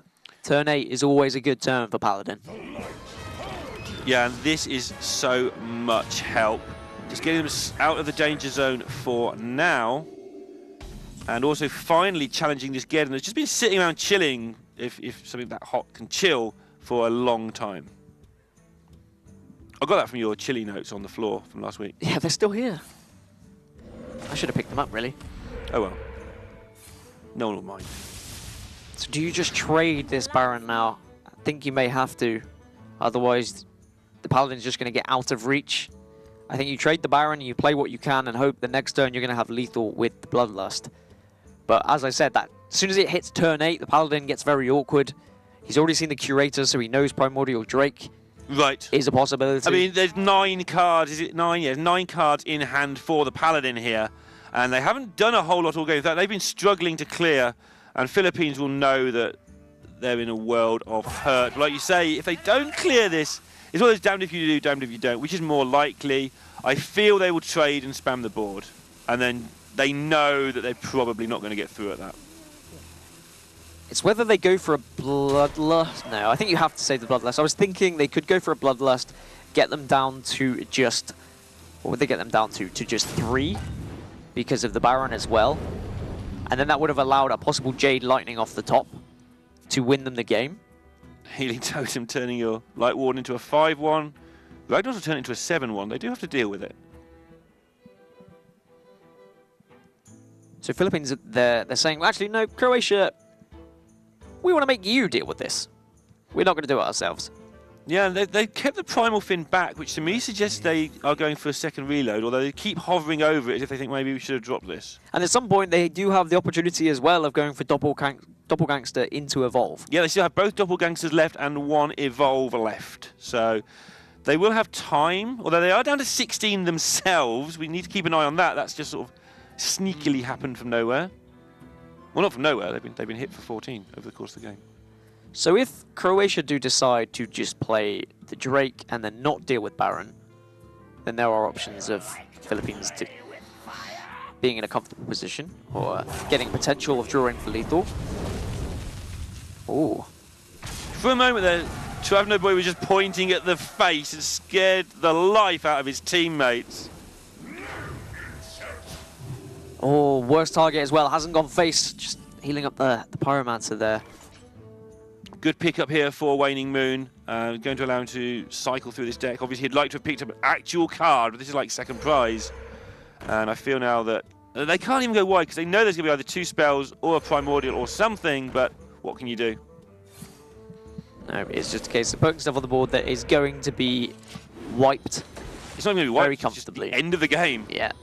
Unfortunately. They think it's going to be wiped, but actually it's just going to be a true silver, a punch in the face, and it's going to be 2 games apiece.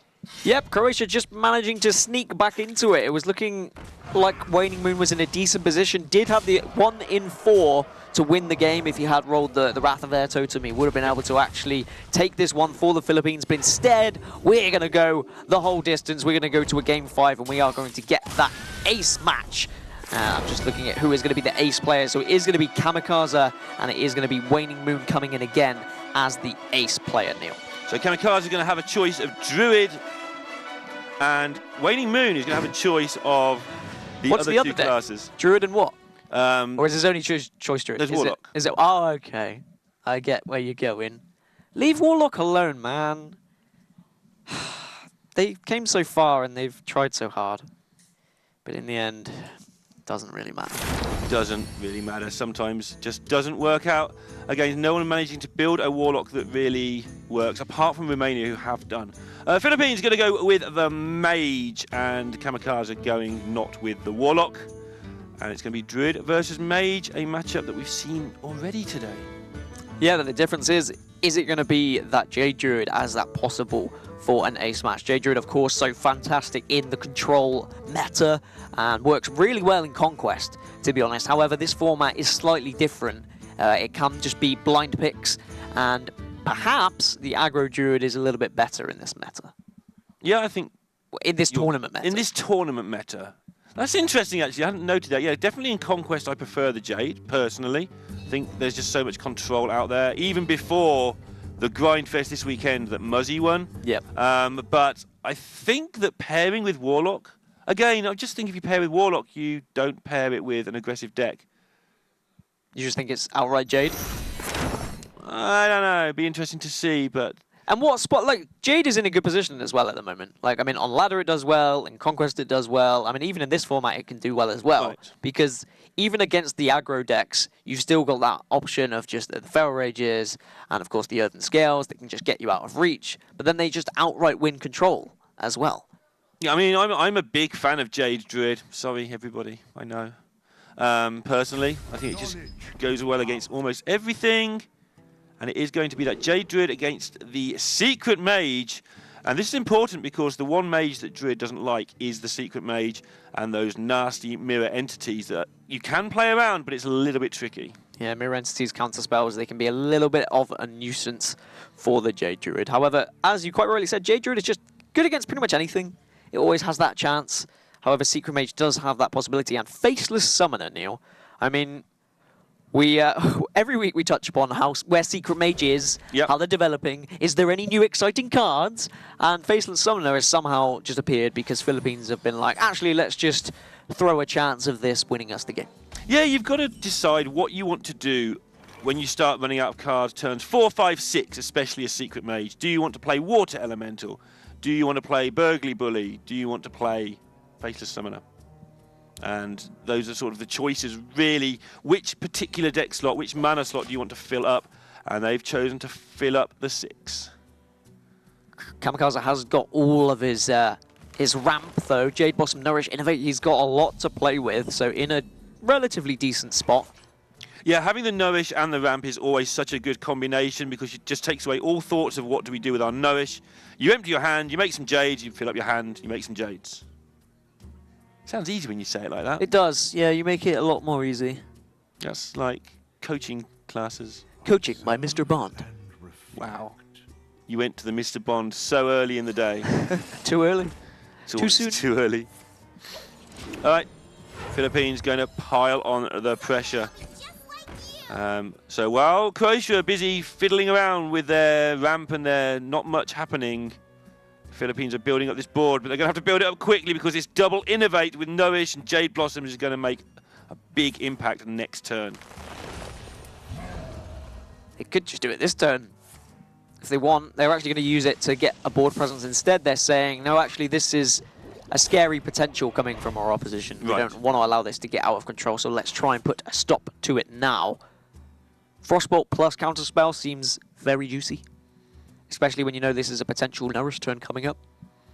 Yeah, the other option, there's choices. You could double Frostbolt. Like you say, I think you Counterspell because you're so scared of Nourish here. Last turn was weird, right? Innovating out this Tar Creeper. Yeah, face on Waning Moon is like, what? Why would they ever do that? And they're going to spend this whole turn. Look, no one is talking, apart from me, who doesn't stop. They are trying to work out why that Innovate was played last turn. So if they do go for the double Frostbolt play, then Croatia can just play Nourish, refill their hand if they would like. If they Counterspell, then actually Croatia, if they do play the Nourish into it, are in a pretty awkward situation where they're just very low on cards and they'll be hoping for decent draws constantly. Yeah, and people say you have to guess with the secrets. You do to some degree, but I think it's overstated. If they had played the Counterspell, then Croatia would have had to have innovated and just hoped that it wasn't a mirror entity. Sheer aggression, though, from the Philippines. They don't want to take it. I'm not sure what they were scared of there. Yeah, this is what they just play the Counterspell, freeze it, maybe trade, maybe not. They did want to defend this board, which is what you tend to do with Secret Mage. But round of applause from Chalk there. Didn't look the most sincere. No, it didn't. They couldn't innovate out this Wrath as well. So a nice stabilization from Kamikaze. It is going to be the Mana Worm destroyed though, so it does mean that we still have the option of Archaeologist plus Secret next turn. Right. Secret of their choice. Yeah, well, which one do you play? I mean, they may draw another Counterspell and then that will just play itself, really. Yeah, I just assume they're going to draw a mirror because it's the most likely, if it's even in there. I would assume it's 2 mirrors, 2 Counterspells. Yeah, that's the standard, but you do sometimes get... Sometimes you get an Ice Block. Yeah, to be fair, sometimes you get a Spellbender, which is actually the highest win percentage card in the deck. Mainly because it's not always run, so people walk into it. Wow. Earthen Scales being used actually to remove the board. Kamikaze and the team saying, we're not worried about armor gain, we just want to stop the pain train from rolling from Waning Moon. Hey, this will stop Nourish, and it is in hand again, so obviously working out for them there. Instead it just stops the Jade Blossom, but they can still play the Ooze here. Ooze, of course, not going to get any value, unless there was a Medivh in the deck. So you can Archaeologist, play the secret that you get. You can't do that. It's just way too much mana. I think just Finance Portal, you can't do that because that's way too much mana as well. So you have to play the secret. Yep. Archaeologist secret seems fine. I always get that wrong with you. Like, you feel like, hey, yeah, they've got 7 mana, so have we. That's not how ramp works. That's kind of the point. It's always unfortunate when you look at your opposition mana cost and you're like, oh, I wish I was there. Counterspell would be a giant pickup here. It's probably about a 1 in 3 or 1 in 4. Well, that's a Spellbender, so you were saying how it has such a good win percentage, but actually they would have preferred Counterspell. Yeah, it would be really bad in this position, but there you go. It's going to later on just almost certainly either eat a swipe or the second Earthen Scales, which a little bit late. When all the secrets come down in the wrong order or they get procced in the wrong order, it usually ends up badly. And sometimes when you're playing against it, they just all seem to line up perfectly and you can't do anything at all against it. So I wonder how greedy we're going to see Croatia be here. Now they've drawn the Fandral. They have the option of just playing Fandral and then waiting for next turn to play Nourish to get sheer value out of it. However, it's a question of, does it survive? I mean, what does it die to? It dies to Fireball. Frostbolt. We've seen both Frostbolts. Not much else going on, and that's what they're going to do. They're going to greed it up. There's also the chance that Counterspell gets played in the meantime, of course, as well. Yeah, Crystal Runner will just sit on the board, won't do anything. So big draw now for Philippines. That's not going to be it. So Fandral will survive. We will see the value from Nourish. However, Neil, because they know that it's not Mirror Entity, their natural assumption would be Counterspell. Right. You very rarely would play against Spellbender. So Croatia are going to be thinking here, we don't want to play this. Oh, but now they can play swipe. That's a perfect draw. You can swipe and you can look for that counterspell, and then you've got Nourish to follow up. Yeah, I think that's what they will do. They've decided to be greedy, but at some point you have to temper that greed. And even though it's not, they probably think it's Ice Block right now, but they definitely know that that's a 50-50, that it's a counterspell. And they're going to do the swipe first and be sensible. I mean, we're saying they're being greedy, but actually from their point of view, they were just outright playing around counterspell, which made a lot of sense. Yeah. And there you go. Yeah, you're right. I mean, it was the sensible and greedy play all at once. The stars aligned for that. So now they will get the value out of the Nourish. They'll be able to draw and get the mana. There's a Jade Idol as well, so much value from that turn for Croatia. Yeah, it's just good timing as well. You often don't want those Jades in your deck too early. You want to actually draw your cards that do things. But you've drawn all the cards that do things, give or take. You've done the things you want to do, and now you just want to start making massive monsters every turn. Firelands Portal isn't fantastic here as well. Ideally, you'd like to ping off this 4-1, but you may be forced to trade both minions and then Firelands Portal, or trade both then Faceless Summoner. And this is why people can't decide on what to do with this Faceless Summoner slot. If this was a Burgly Bully here, for instance, or even a Water Elemental, it could be played, the ping would work out nicely. On the other side, this Faceless Summoner is going to fix one of the other problems this deck has, which is it just runs out of cards. Well, there's a Burgly Bully.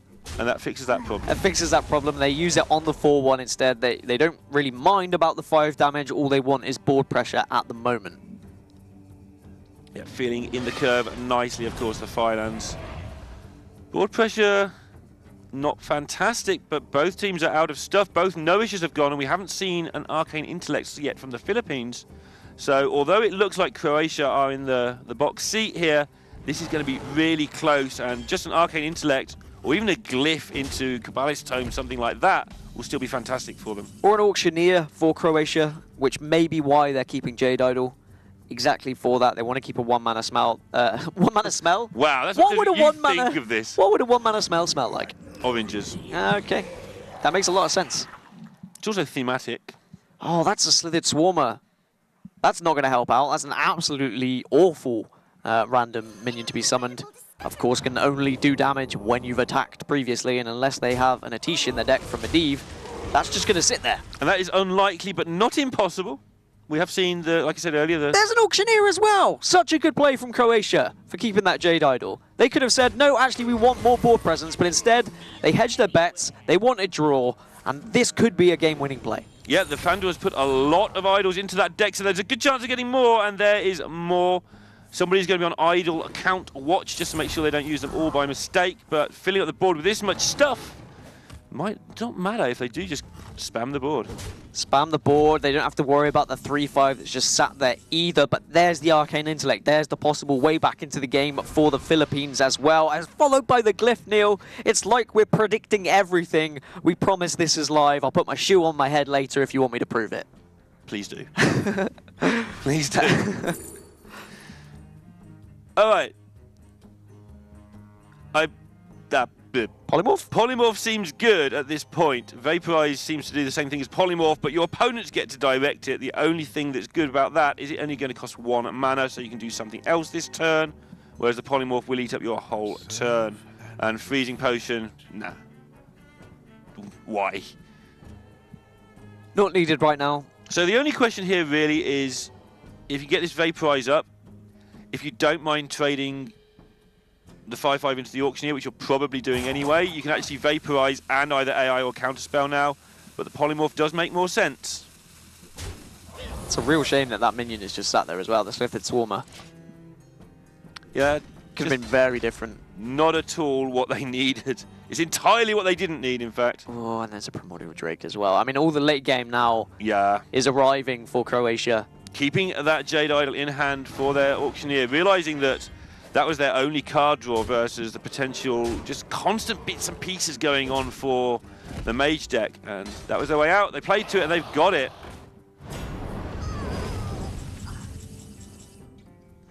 Okay, so you can still polymorph this Drake. You've got Medivh's Valley as well to take out the 5-3. Arcane Intellect allows you to continue searching, as well as Mirror Entity. Okay, what do you prefer? Do you prefer Mana Worm into Polymorph into Medivh's Valet, or do you prefer Medivh's Valet Polymorph Mirror Entity? I think the entity is sort of too late now. You're only going to entity like a Behemoth, you get a 3/6, and the Behemoth's going to make 7/7s, or a Jade Spirit. All the big minions are coming from idols. The only one that's really, even Aya at this stage isn't great to mirror. Mirror's great when your opponents innovate out an early big thing with a small Jade. It's not so great at this point, so I think we'll see the Polymorph. Yeah, Mana Worm first. Oh, there was consideration there for Medivh's Valet going face, but no, yeah, this is right. Get rid of the 5/3, ping off the 1/1, and it just leaves a 4/2. So somewhat back into it. It's going to be an opportunity, however, for Kamikaze, and that's an Aya. I mean, that just might kill off the game right here. I don't know actually if it is any better than the Jade Behemoth, to be honest. You tend to do Aya first, just so that the Jade can block anything that's actually scary on the board, but it doesn't really matter that much. I think either way they're in a good spot. I suppose the Mirror Entity might get some value off Aya now. It will get a little, but is it going to be enough? Crystal Runner's handy here for sure, but Croatia look to be cruising to their second win in a row. It's not going to be enough as a 3-2. Their tiebreakers just aren't going to be good enough, unfortunately, but really putting up a fight here and ready themselves for future world events by showing that they're here to be reckoned with and all that stuff. What's the thing? If they get this victory over the Philippines, then the Philippines will be on 1-3, and then suddenly they're in a terrible spot. Yeah, the Philippines, one of the teams who I was expecting and hoping would go through, but this group is just such a tough group. Also closely contested. However, now for Philippines, it does seem like they've run out of steam here. Even with the mirror onto the Aya, it doesn't seem like it is going to be enough. Yeah, it looks like they're out of it. They do get another chance to get to play Belarus on June the 6th, which is next Tuesday. So that will be the end of their campaign, and they're going to need some other results to go their way. But Belarus, being one of their closest contenders for that third spot, getting to play there means it is a little bit in their own hands still. And Belarus facing up against Ukraine as well in future weeks. So that's what you'd expect a victory for Ukraine just because of how they've been performing at the moment. Right. They have been absolutely fantastic. And that final game of that group will be Czech Republic versus Germany. Again, Czech Republic looking hot, Germany looking not so hot. But still chances for a few of these teams to qualify, even though they thought they might have been down and out. Yeah, because of the way that Ukraine and the Czech Republic have just stomped on everybody, it means that 2 wins could be enough to get through this. And the only reason I'm saying that Croatia are out is because their game difference, they haven't won by enough when they've won, and they've got slaughtered when they've lost. Feral Rage off the top would, in theory, finish this game off, but they will be well aware this may be a counterspell. And of course, if it is a counterspell, it means they cannot use it. So instead, we're just going to see the Drake and then play this safe. So well tracked by I guess Kamikaze. Yogg-Saron is a card that is played in this deck sometimes. That's a reason to carry on playing. Yeah, we have seen Yogg be included, of course. Babbling Book is a very, very mini Yogg, but not going to help out. A mini Yogg. Yeah, it's like the miniest of mini Yoggs. He wants to be a Yogg. He wants to cast a spell. But there we have it. Croatia do take the series and put themselves to 2-3. That was their final match in the global games. As Neil has said, unfortunately, their tiebreakers probably means they are out. And they'll just be nice to go out on a bang, to be honest. Yeah, 2 weeks running as well. So from 0-3 to 2-3, suddenly everything looks nice. In the future, when all the people who love looking through all the past results get on with it, they'll look at the Croatia and go, they're in 2-3. That's not too bad. Well, there we have all the classes that were won with by both teams. It went the distance. We got to that ace match, a perfect way to start this Tuesday, to be honest. However, the Philippines will be somewhat annoyed because they had a really good chance of qualifying from this group if they had gone 2-2. Now, results have to go their way elsewhere if they are to qualify. So that's definitely going to be a frustrating factor for them, but the important thing is they're not quite out of it yet. Yeah, one thing I always like about the Philippines is even when they get beaten, they seem to be upbeat and happy and get on with it, at least until the camera goes off, where who knows what happens at that point. But yeah, they seem to be a unit, and I think it's good that Southeast Asia have got these teams that are coming together, and some of them doing very well, like Malaysia, who we'll be seeing at some point. Yeah, you can just see the sheer brilliance coming from every region at the moment, to be honest. And the Global Games has really brought together a lot, not just the region, but the teams as well. Right. I mean, we're seeing these teams coming together in their own houses, and we see them gather together at esports bars, for example. And it's really nice to see that, like just sheer friendship, to be honest. We're seeing friendships grow that perhaps weren't there before. Yeah, I mean, one day, even we could have a friendship, Dan. I don't know, you broke my fidget spinner, so I don't know how I feel about that, to be honest. Oh, you'll have just to play with something, you calm me down. Yeah, it might do. I had a pen and an orange. Anyway, I believe we have an interview with the guys from Croatia very shortly. But is there anything you really want to know from those guys? Because it's a weird interview for them. Usually we ask, well, how do you feel going into the rest of your games? How do you feel that you lost, even though you won? But I think I'm just going to be looking forward to find out how they feel after that one. I believe we have them on the line now. Guys, can you hear me? Hey, it's Kamikaze. How are you, my friend? All good? Great, you can't hear me? Perfect, I'll talk to myself then. Okay, it looks like we're having a little bit of difficulty getting through. That's a shame. I wanted to ask, like, if Can you hear me, apparently? Well, yeah, I was just having a one-way conversation. Now I'll just talk to you instead. Cool. I would have preferred to talk to him. I wanted to know if, like, they'll see each other again. I know that sounds, like, really weird and like some crazy story, but there are teammates that have got together that didn't know each other previously, and they might have bonded. Yeah, I think the fact that they're choosing to meet up in an esports bar or similar each week to play, despite the fact, again, keep reiterating that I think they're out, just shows how much they have bonded in this, how much they do want to go with it. And you can see there the problem, they are -5, whereas other teams are a lot better off. Yep, as you can see, they're a lot better off. But actually, Croatia are not 2 and 3; they are 1 and 4. No, they're 2 and 3. Oh no, Croatia 2 and 3. Yeah, because they won. Sorry, yeah. But the Philippines have to play Belarus. One of those teams will go 2 and 3 and get a better.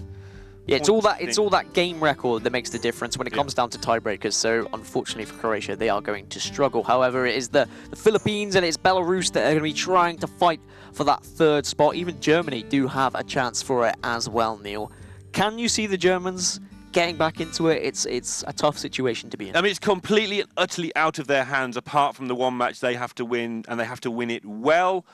But the way it lines up, actually, they've got to squeak, because if the teams that have been crushing keep crushing, Germany can actually build up on their tiebreakers. So they have a small chance. They have a small chance. Croatia do get the win, but unfortunately, they are going to be struggling to move on. But we are going to be moving on to the 2nd series of the day. Next up is going to be Malaysia versus Denmark. So don't go anywhere. We'll be back very shortly.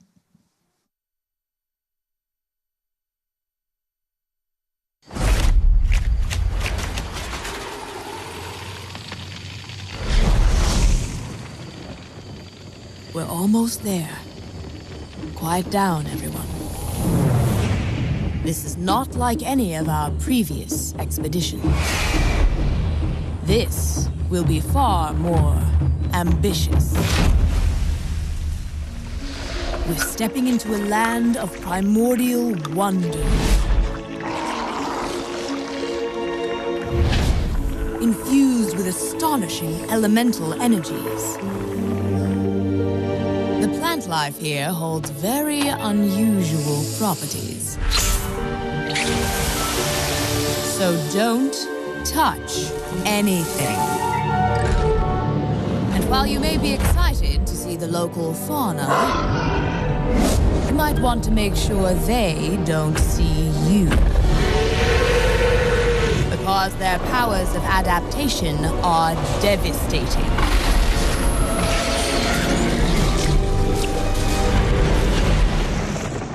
Make no mistake, we will be tested at every turn. But if we stay on our guard, we might just survive. Now then, are you ready? Then let's journey into Ongoro Crater.